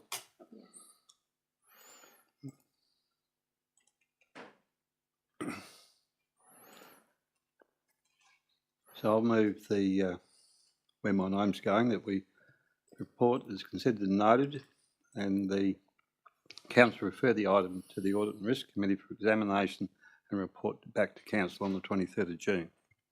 You want to just speak to that? It's customary, and since I've been on the audit committee, which is 7 or 8 years, that budget reviews go to the audit and risk committee the week prior to coming to council for endorsement. The council looks to the audit and risk committee for advice, and they go through it with a tooth comb, with the benefit of 3 independent members. And I think that's crucial for council to be satisfied, not just the council members and staff, but external eyes have a look at it as well. Now, there was an audit committee meeting scheduled for the 18th of May, which fitted in with that timeline.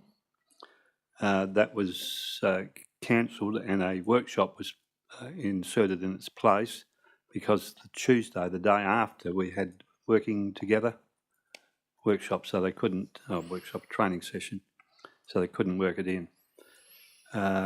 I did speak to the presiding member of the Audit and Risk Committee, and she was quite clear that it ought to go to Audit and Risk to provide advice to the council. And as I understand, that there's no legislative requirement for it not to go, to be deferred until June, as long as we adopt it before the end of the financial year. So we've done our three budget reviews within the time frame. I'll leave my remarks at that at this. Okay. Do I have a second to Councillor Cheetah? You had your hand up. Do you wish to speak to the item? Would anyone like to contribute to the debate? Councillor Grant. Yeah, just briefly, I thank Councillor Herman for this motion. I've become accustomed to relying on the approval of the Audit and Risk Committee to help satisfy me that the budget is true and correct. It's outside of my field of expertise, so I think this is a good motion. Would anyone else like to contribute? If not, just a brief, it'll also give members, you've got documents in front of you. Yeah, he's to have a good look at them in the next 2 or 3 weeks, so when it does come to the council, you'll also be full bottle on them. So I commend the motion. A question? No, I just wanted to comment that it's... So he just had his right of reply. Well, then I will not... Apologies. Okay, apologies for that, Councillor Parker. So I'll put the motion. All those in favour, please indicate. That is carried unanimously. Councillor Herman, if you just pop your microphone off, thanks. Councillor Herman, your microphone, thanks. Okay, so we're up to item 12.8, the advisory group options for fabric. Ms Charlton, do you have any new information you'd like to provide the chamber? No, but just to confirm that there is some draft motions that are ready in the alternates, shall we? Someone like to move something in relation to this? Councillor Parkin, what would you like to move? Thank you. I think I sent what I'd like to move through to Brittany earlier this evening.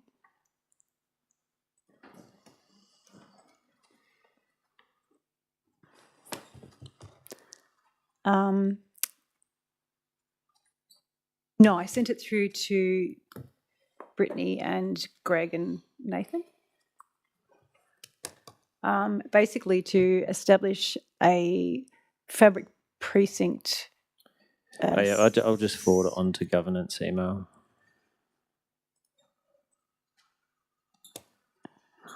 So I've just sent that through.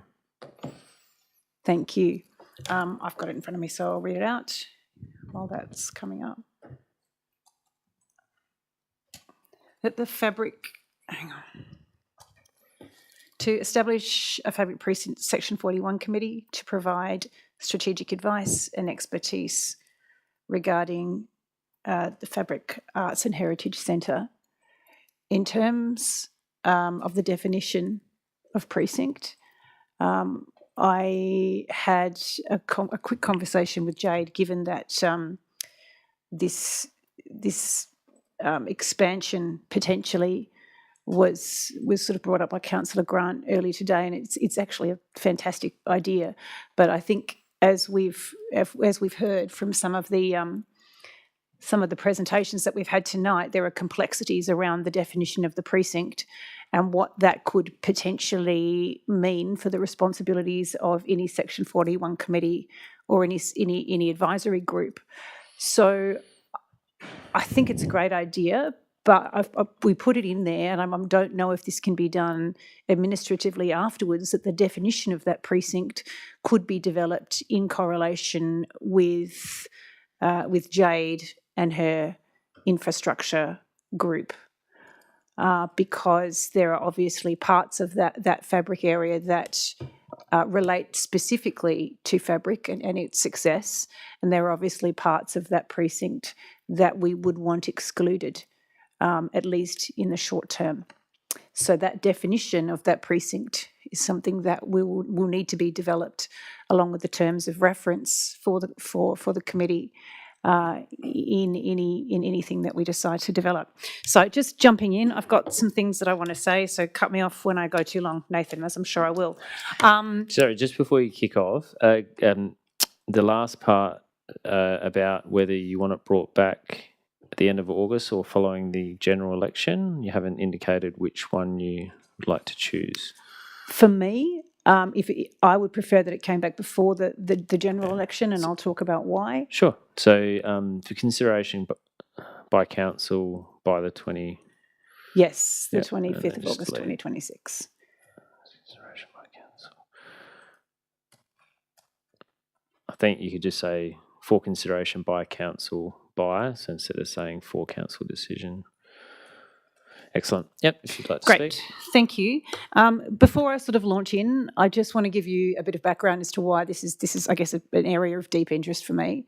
I have worked in and around the arts for my entire career. I've got a degree in educational theatre. Such a degree does not exist anymore, but it basically trains you to be a drama teacher. I retain contact with everybody, well, not everybody, but a number of people that I study with. They run theatre companies and involved in the arts in many ways. I did part of my training in the 90s in arts administration in the Come Out Festival and at Carclew.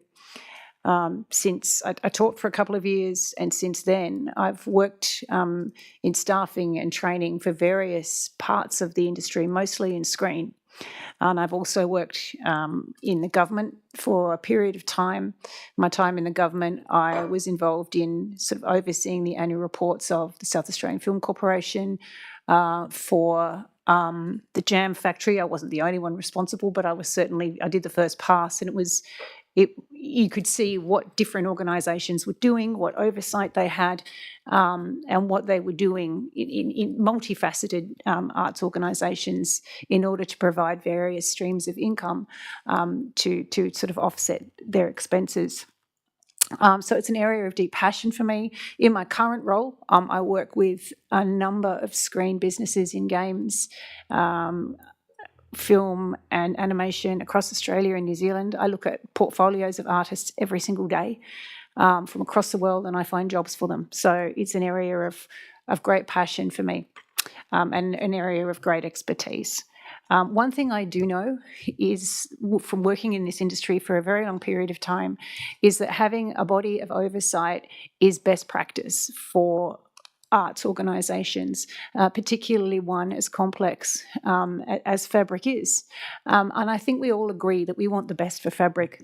It is a significant expense for the Adelaide Hills Council, and so it should provide a significant return. And I don't mean just a financial return, I mean a cultural return. I don't believe that those two things are necessarily different. There's something in the arts which is called the culture wars. I won't bore you with it, but there are differing theories on what arts should be, whether it should be funded, whether part of it's commercial, whether it's somewhere in the middle. And those various views have been debated for years and continue to be debated, and I imagine they will continue to be debated. However, the industry I work in, the screen industry, is a massive multi-billion-dollar industry, so is the games industry, and it is employment for tens of thousands, if not hundreds of thousands of artists worldwide. A number of those artists also have practices on the side.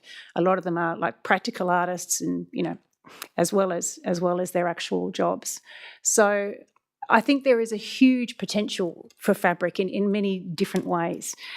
So I just wanted to give you that perspective, I guess, to let you know why I'm passionate about it and why I think that fabric can be more successful or be successful if we put some really good structure around it. In terms of the kind of structure, I think a Section 41 committee would be the most appropriate. And there's some reasons for that. And one is it gives it greater legitimacy and authority. A Section 41 committee is formally established under the Local Government Act. It's recognised within council governance structures. It provides clear role, authority and reporting processes. So an informal advisory board is advisory only. It's got no formal governance standing, and its recommendations may therefore carry less influence. So Section 41 provides stronger credibility and governance for a significant public cultural asset. Have I already taken up all my time? About another minute. Oh, shit, okay. So a Section 41 committee provides clear accountability and transparency. It operates under a formal terms of reference and governance standards. It's got clearer responsibilities and greater transparency in decision making. I think a Section 41 would build greater public trust and reduce governance ambiguity. Section 41 committee also provides a direct connection to council planning and strategic priorities. We can make sure that it is formally included. It supports the alignment with community and economic objectives rather than an informal advisory board, which doesn't necessarily have to be connected with those things. A Section 41 committee can formally include artists, community leaders, First Nations representatives and industry stakeholders, whoever we decide. A Section 41 committee demonstrates a genuine commitment to best practice in governance. I think a formal committee, Section 41 committee, would be viewed more positively by funding bodies and partners. They're likely to take us more seriously if we take ourselves seriously. It strengthens confidence potentially and may allow us to attract better independent members. Let's get you to wrap it up. Sure. I think it offers potential long-term stability and community. And I think that Fabric deserves that. I think it deserves the best that we can give it. Whatever we do is going to take some setting up. Let's set up best practice from the very beginning and invite the people to the Section 41 committee that we think can contribute the best. Thank you. Thank you. Do I have a seconder? Councillor Grant, you've got to look like a question. Yeah, it's a question, mate. Yeah, thank you, Councillor Park. And can I remind members, some of us speak slowly and also listen slowly. But yeah, thank you for that.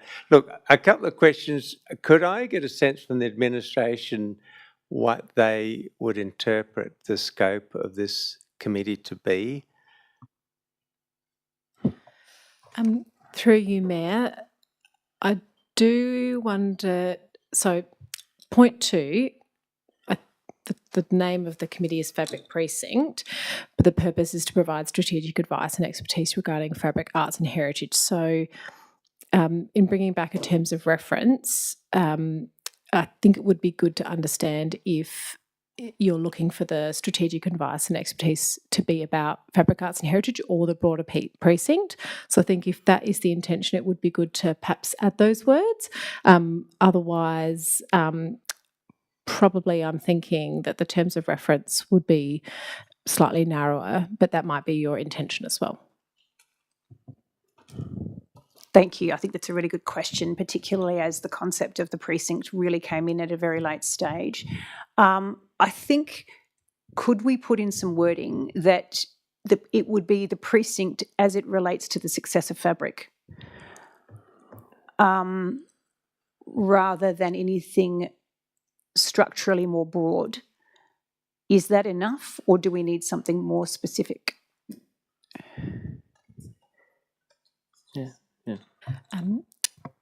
You could add advice and expertise regarding fabric, arts and heritage and activation of the precinct. Or precinct planning? Or that might cut across some of the other work we're doing, just because that's a term we're using in another department. I don't know if that works. Could we have an activation of the precinct as it relates to the success of Fabric, or as it relates to the impact of Fabric?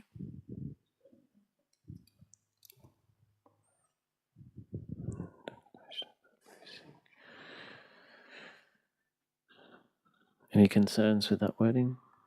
I don't have any concerns, but I would say when we bring the terms of reference back, my thinking this afternoon when this was suggested was that we would include in an appendix to that terms our understanding of the precincts that we're talking about. So I think there's an opportunity to further refine that when we bring it back. Yeah, I would 100% agree with that. All right, so given there's no seconder, we'll say it's moved with that slight change. Councillor Grant, did you have another question? Yeah. And then I'll go to Councillor Boyd. Yeah, thank you. If this was to come back to council by the 25th of August, are we envisaging forming this committee on that date, which of course would only last until the end of the term, most likely? That's a good question. I mean, there would need to be a time period for the recruitment of independent members, which would probably take it up to the election. So maybe, yeah, what are your thoughts on that, Ms. Charlton? Our understanding, but I'm happy to be corrected by our governance expertise, is that the work of the committee could continue, but the elected members that were appointed to it, if we weren't making, because it depends on the term, sort of there's no decision making, the committee can meet if it's around information advice to Fabric, and then following the election, the elected members appointed would need to be reappointed. This motion itself does not begin the recruitment of the independent members though. So if it comes back in late August, you're not going to have independent members until essentially the start of the new term. Sorry, correct. So, yeah, okay. So based on this, you'd bring back the terms of reference late August, which would also have something around that recruitment process to establish the committee. Is that correct? Yes, so the thinking would be that should council resolve in August to undertake an appointment process, you might appoint the council members at that meeting as well, and then we would undertake the recruitment of the independent members, and then depending on the timing, I'm just remembering my discussions with Zoe last week, you would then hold the first meeting following the election.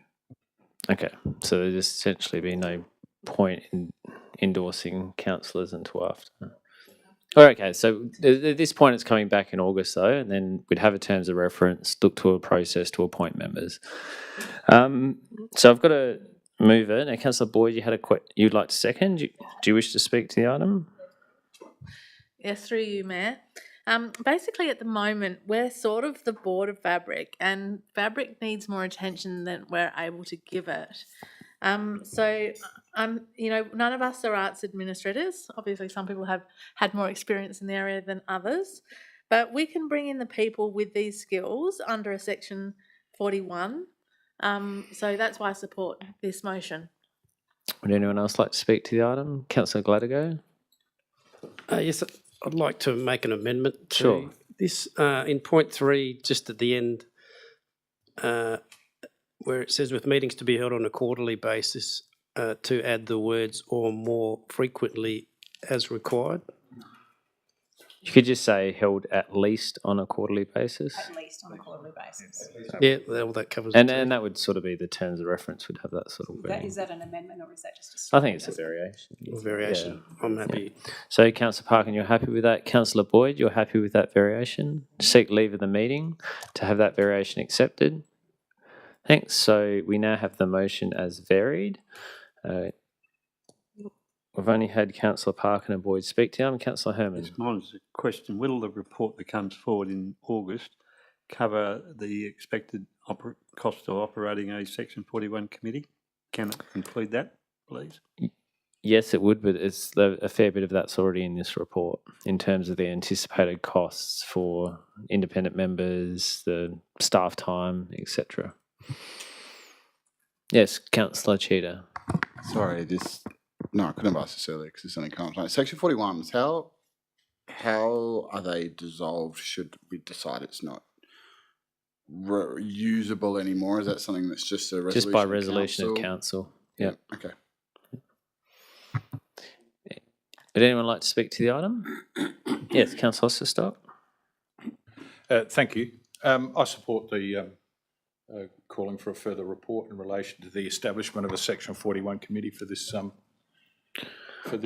Just to clarify, this is not a report to to decide, like we are establishing the committee. The report is bringing back the terms of reference. The establishment of the committee. So Yep. I just want to make No, sure that. Thank yeah. you. Thank you for that. Sorry to interrupt. Keep going. This fabric is a multi-million dollar investment that this council has made over an extended period of time, and I don't wish to go over the history of it. I've got my own views on what we've been told over the years, but nevertheless, I think it's appropriate, given that the sheer cost and investment that this council has made on behalf of its community into this project, that it is overseen by a committee of council with formal powers and delegated authority, whatever that might be, when the terms of reference come back. And the structure of the committee, I note, will include 2 council members and 5 independent members. And I'm sure the report with the terms of reference, when it comes back, will talk about it. But from my experience, it's always better to have more council members than independent members. But with the Section 41 committee, you can have advisory members and they don't get a vote. So it might be best, independent members do, it might be best that instead of 5 independent members, it be 5 advisory members, because then the council committee has all the power. And I think that's an important point when you're establishing a committee and a terms of reference, but that can all be dealt with at a later time.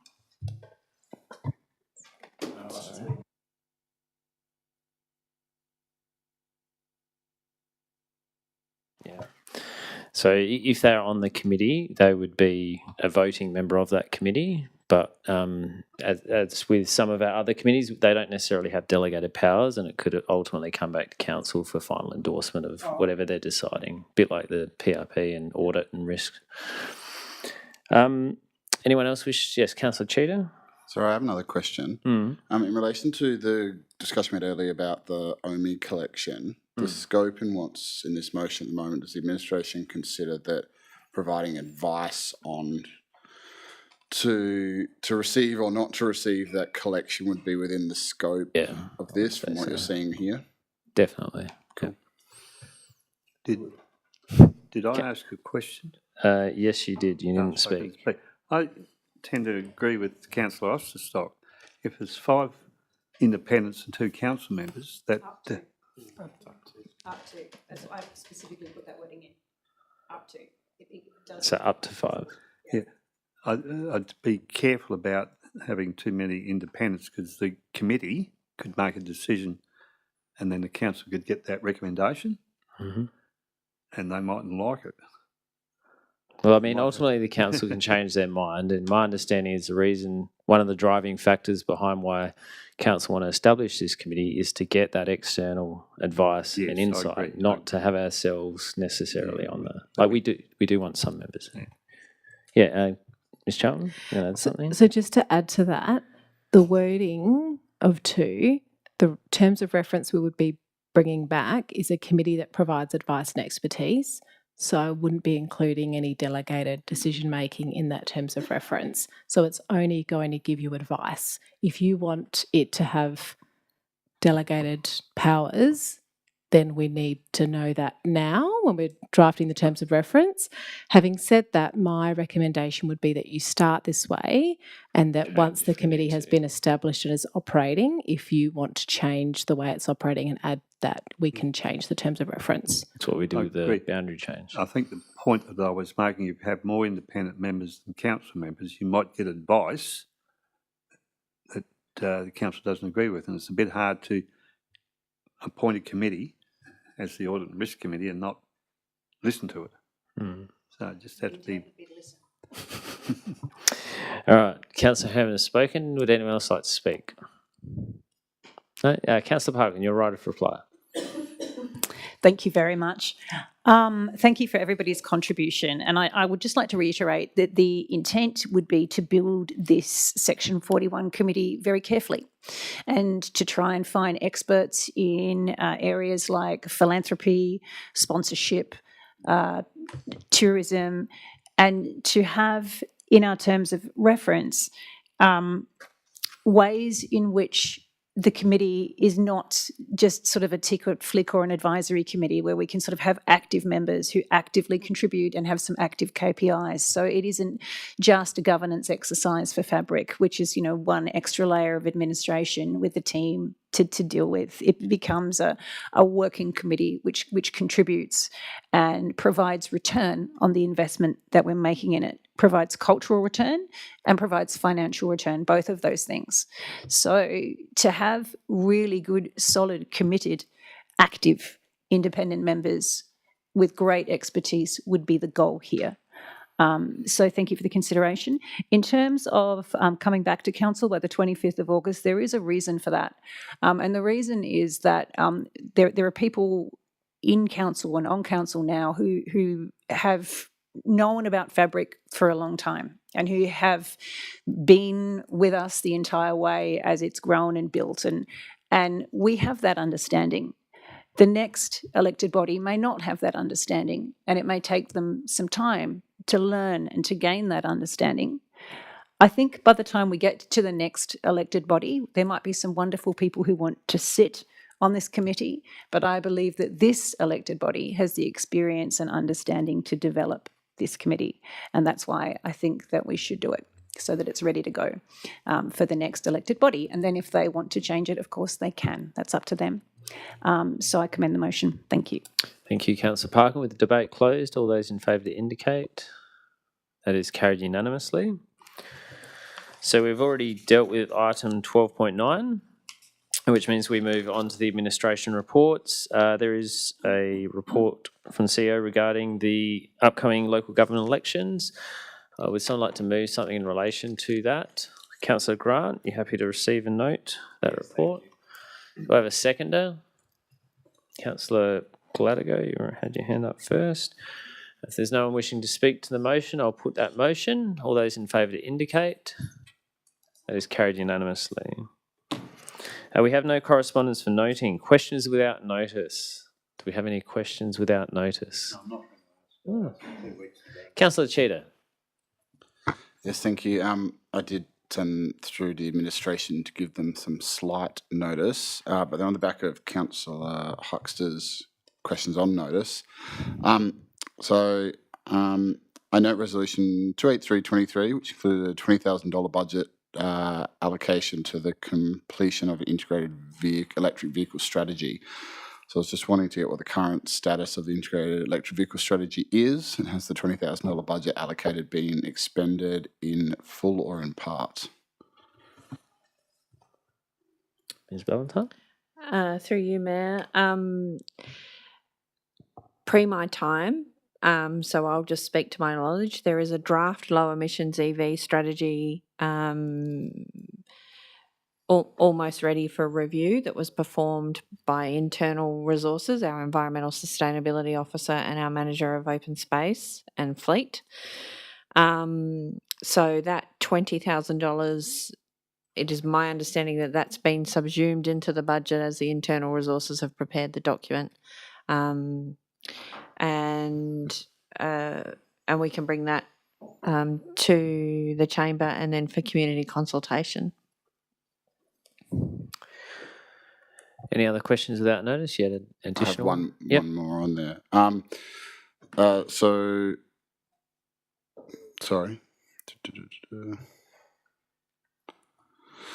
So there's a question I noticed on a similar ilk back on the 10th of June, highlighting the Council's key document for addressing carbon emissions is the Towards Zero Emissions, a carbon management plan for the Adelaide Hills, adopted by Council on the 8th of April 2025. One of the key priorities in the plan is transition to electric vehicles.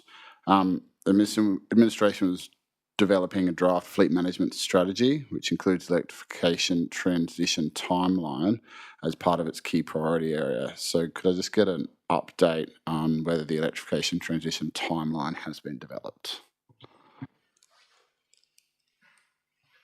I'll have to take that on notice. We've got a draft fleet strategy. It just hasn't been endorsed at this stage. Any other questions without notice? Can we move on to motions without notice? Where Councillor Trescothick does have a motion without notice that is circulated, and that wording I've reviewed, taking into account the guiding principles, I'm happy to accept that motion without notice. Has anyone not had the opportunity to read that? Okay, given that elected members... There's two versions. There's an updated version, so you might want to read it. Okay, so I'll just give elected members a chance to review that.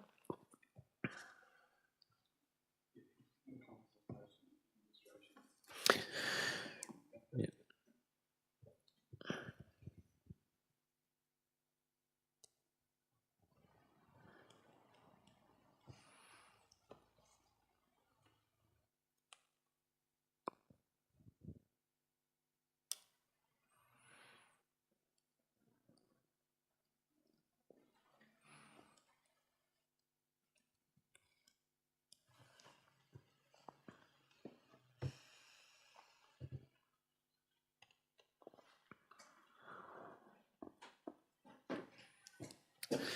So, Councillor Trescothick, do you wish to speak to your motion? Get my opportunity to use the word briefly. I'll be brief. Well, within 5 minutes, brief. Yeah. I'm a lot briefer than that. Apologies for sending this through so late in the piece, and thanks for taking time to read it. I think, obviously, we've been talking about this, the Woodside Barracks, and Leith put together a really good motion. I think after attending the community forum last week on Wednesday night and seeing, I suppose, the interest in the community, I think it's really important for elected members and council to be proactive and make sure we've got a good position on this, because there is a lot of interest from the community. So I suppose that's what inspired me, and obviously talking to a few other councillors to raise this motion at short notice, just to make sure that we are in a really good position to be across the proposition of the Woodside Barracks, and being proactive in regards to the Department of Defence wanting to move this site on quickly. So I suppose this is, in summary, for me, about Adelaide Hills Council being well informed, so we can communicate to the community what's going on, in the short term and future. That's about all I have to say. Do I have a seconder? Councillor Grant, do you have a question? Yes, thank you. Just regarding paragraph 4 there, and I note that the word explore does a lot of heavy lifting, but what does the administration see strategic working group mean? What would it, how would it form?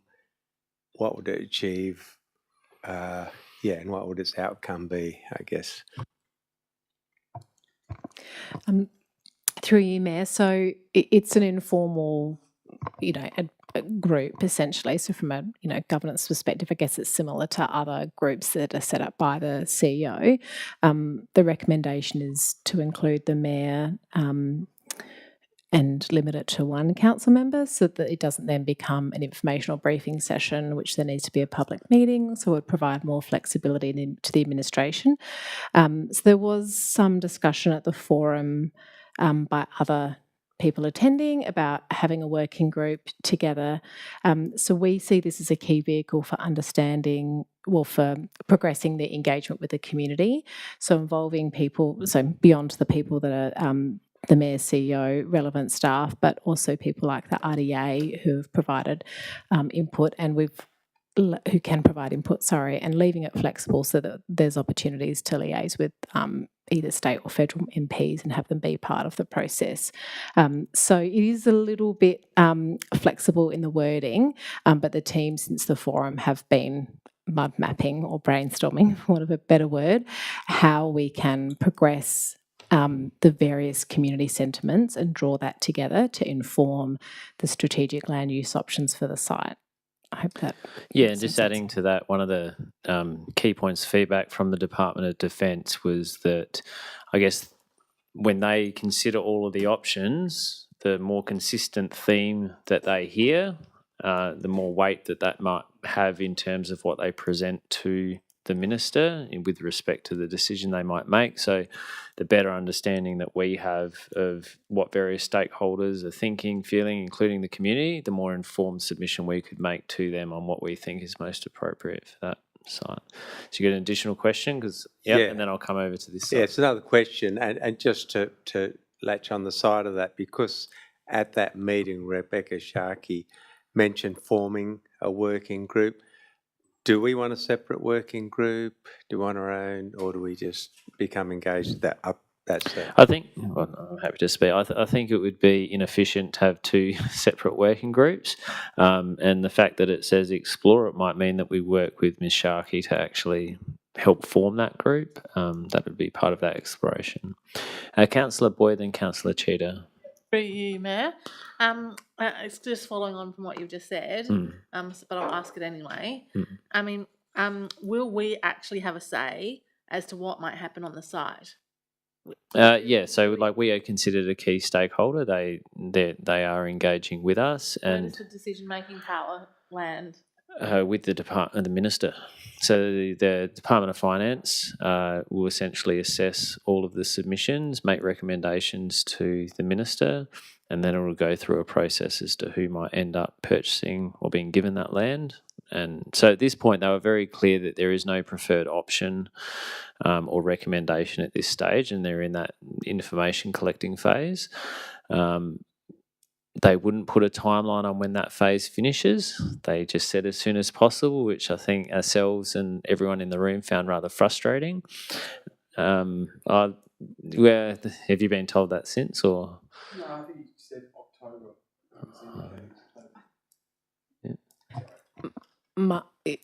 My recollection is they said something like, I wouldn't want to be leaving it later than October or something sort of random like that, yes. Yeah. And they sort of made the point sooner the better. Councillor Cheetah, you've got a question? I do, and I'm happy to second it after as well.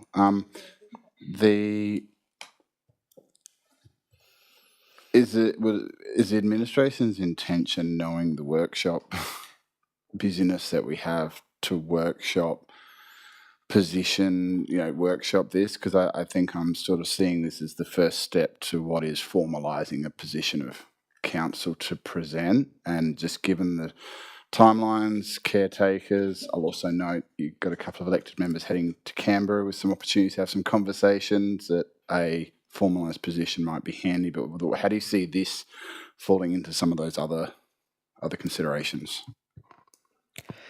So we're doing a workshop with you next Monday, which is on our broader integrated planning program, but we will be talking about this then. And then there's a report due back to you in July, which will include the investigations that are mentioned in part 2. So I think that will be where we're letting you know what the sort of and factoring in the feedback from the community as well. So we will need to move quite quickly to pull together I guess the vision and the different future options for that site that council would support. There is a submission process, so it might be that following I guess it just depends how quickly we can move, but following the council meeting in July, we might be prepared to say we'll be making a submission along these lines, or we might need to come back to the subsequent meeting after that. Do you wish to speak to the motion? No. Councillor Park and then Councillor Gallagher. Sorry. I've just got a question, and if it's inappropriate to ask this in this context, please just let me know. I didn't go to this session on Wednesday night, but my mum did and a bunch of her neighbours. And they all came back and said they're not going to put housing on it because they won't build the infrastructure. So it's been ruled out for housing. Is that true? No. What the state government has publicly said that that's not a priority for them. However, the Department of Defence and Department of Finance said that they explicitly said it could be that. So they did not say that it's off the table. However, they took on board that obviously, if the state government has that particular view, the likelihood of that progressing is not high.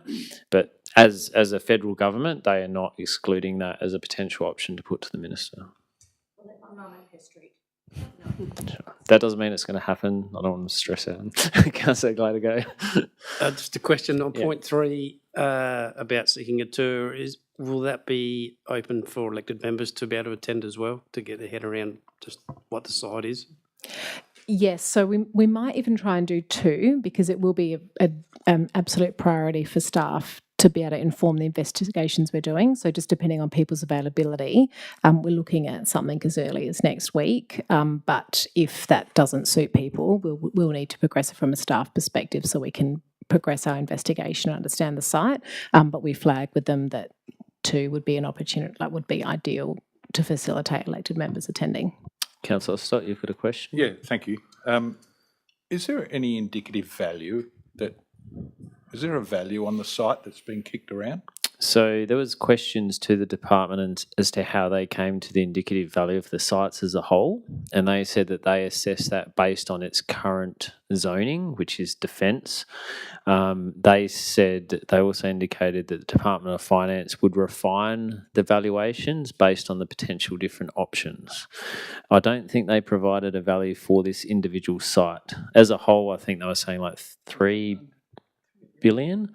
Yeah, so all the sites across Australia, they're saying 3 billion. Yeah. They didn't have a number, not for Woodside, mate. Don't get your hopes. They didn't have a number specifically for Gold in them hills. with Woodside. There is gold in Woodside actually. But they did say that all of those valuations would be refined depending on the options put to the minister. Has the administration got an indicative figure on what they would Not think sure. the site's worth? No. Sorry? No rates. Yeah. So there's no appetite to buy it? Oh. All right. So we have had Councillor Trescothick and Cheetah move in second. Councillor Herman, you'd like to speak? Yeah, just briefly, this is all good stuff. My bottom line would be that the council will we end up holding the baby or whatever you hold, the bag? It would seem to me that my bottom line would be that if we get stuff, we have to be able to generate enough income to cover our costs. There will be pressure on the council to have a lot of open space, recreation facilities, all those non-income generators. You don't get rates from, we'll be the owners. So I would hope if we can get out of this a break even, I think we will have done well. So that's just a comment about it and put into the. Well, I guess there's some of the considerations that we'll have a chat about next week and in subsequent workshops and meetings. Would anyone else like to speak? Okay. Councillor Trescothick, do you want to write a reply?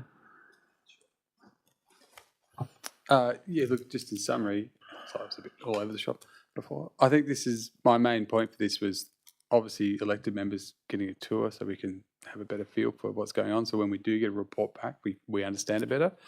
And also, making sure we have a strategic working group so that we can make sure we get the kind of best outcome. And to touch on Councillor Herman's point, so that we don't end up with more costs by not being involved. So hopefully we can be involved, get a good community outcome, but not create more costs and headaches for council.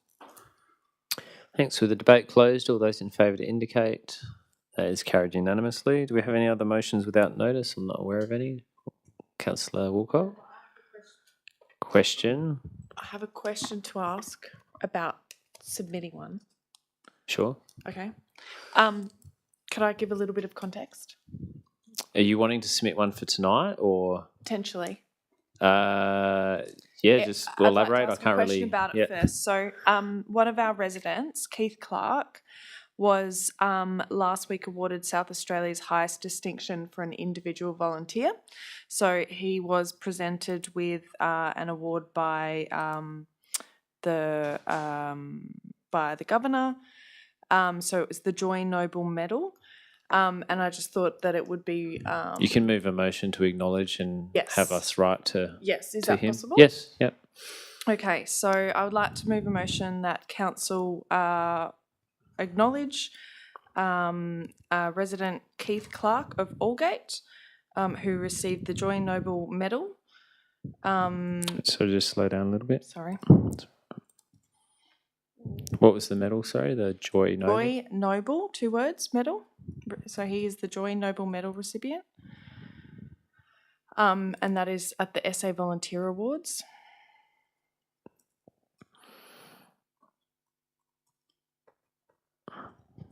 Would you like a second point that the Mayor or CEO write to Yes, please.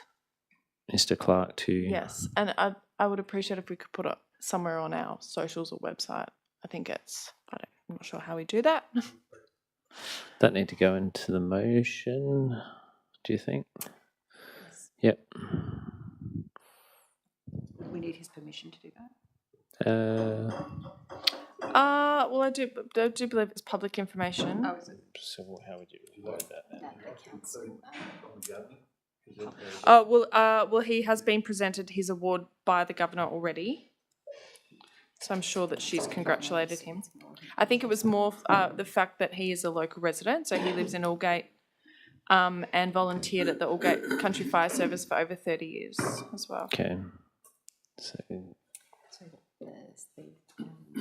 council did notice on its social media. And I'm happy to provide a little bit more context if that's helpful.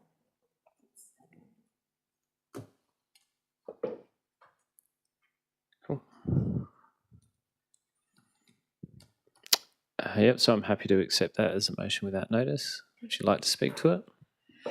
Just that Keith has supported thousands of people during their most vulnerable moments across more than 11 years as a lifeline crisis supporter and has volunteered for the Aldgate Country Fire Service for over 30 years. Someone, yeah, Councillor Cheetah, you Very happen proud second. of Keith of Aldgate.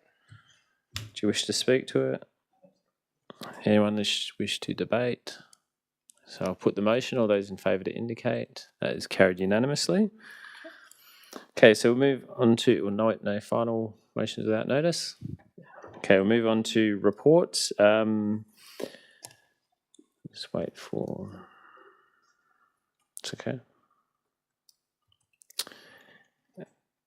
Could I just quickly add in? Yeah, so under, if you'd like to, so under reports of members on the external organisations, Councillor Parkin attended, so under 17.2, Councillor Parkin attended Southern Hills LGA.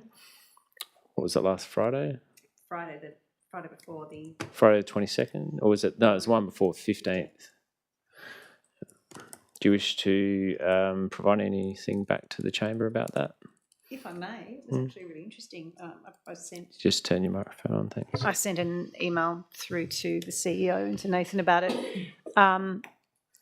There was some discussions about ESCOSA and the financial situation that many councils find themselves in.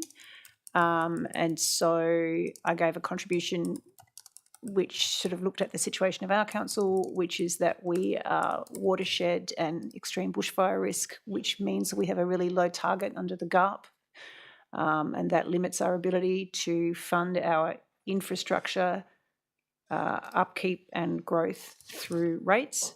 But we are zoned metro despite this, and we are ineligible for federal funding for infrastructure support that rural councils are eligible for. And Victoria McCurdy, who used to be the CEO of the City of Victor Harbor, is now the CEO of the Local Government Association. So she was asking for feedback to give to ESCOSA, and I think Greg sent out an email earlier in the week asking for feedback, so I'll put that in there as well.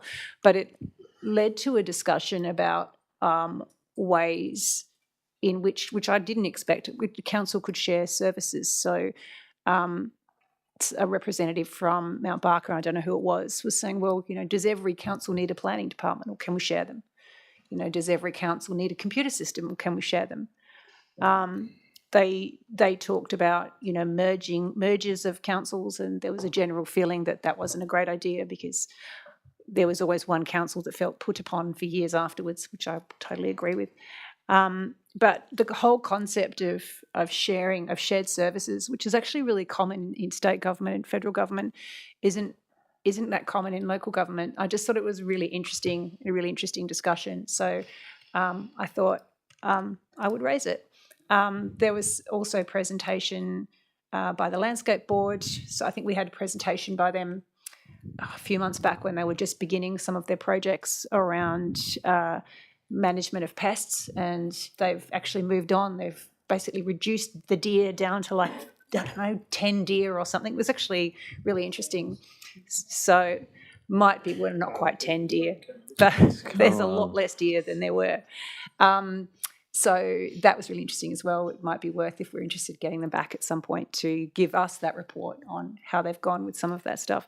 So yeah, I always really like going. It's always really interesting to hear the points of view of other councils and what other councils are doing. So if anyone ever gets the opportunity to stand in for Nathan, I actually really recommend it. It's really interesting. Thank you. Thanks, Councillor Parkin. Yeah, Councillor Grant. If you I attended can, the Regional Waste Management? Yeah, I did on the 21st. Do you wish to share anything back about that? Other than we were discussing the charter, because this council blocked the adoption, so there's a robust discussion on that. But yeah, we'll hear more about it.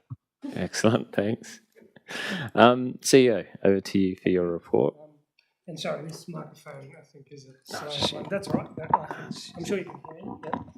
Thank you. And thank you. And through the Mayor, just what I've been up to over the last couple of weeks is really, pouring myself over the budget review 3 process as well, as you've seen in the reports. The other thing is bring the elected members' attention to that we do have an internal audit program. The next cab off the rank is our governance area. In our governance area, what we'll be looking at is making sure that we do a gap analysis around policies and documents, including conflicts of interest and codes and elected members' conduct. There's also there's a framework that we have, the Enterprise Risk Management Framework, that's being finalised, and also defining roles and responsibilities in governance, and decision pathways as well, around making them a lot clearer at ELT, at council committees, and also with elected members, and also the escalation triggers around governance with regard to legal risk issues, and also a reporting mechanism, a more defined reporting mechanism around those triggers. So then we minimise the inconsistencies in that space. Also, look at the process around dispute resolutions and training.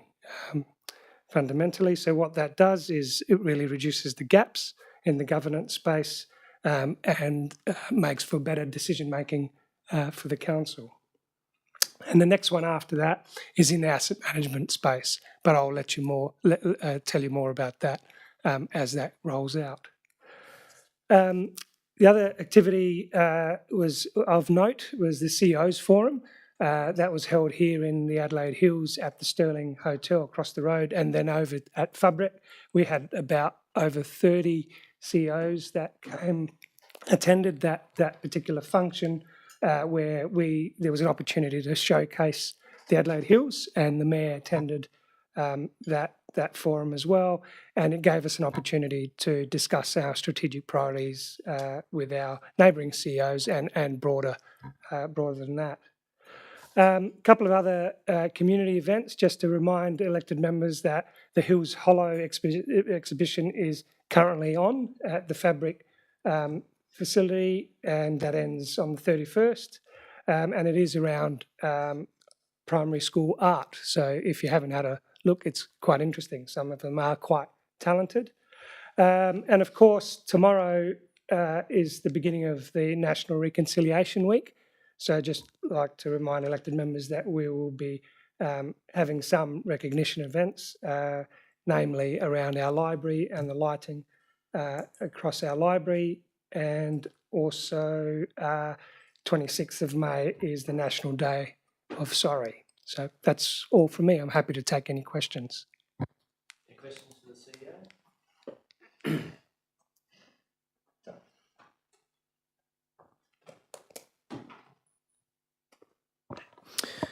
Okay, given there's no questions for the CEO, we'll move on to reports of committees. There was one from the Council Assessment Panel. Someone like to...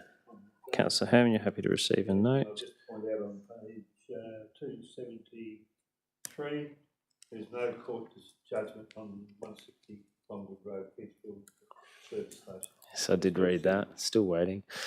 Do I have a seconder? Councillor Grant. Maybe. Given there's no debate, all those in favour to please indicate. That is carried unanimously. There are no other committee minutes to receive and note, so it moves us to our last item, which is a confidential item. And the first thing we need to do is to move into confidence. Councillor Grant, happy to move into confidence. Do I have a seconder? Councillor Cheetah. All those in favour to indicate. That is carried unanimously. Let's wait for the door to be closed.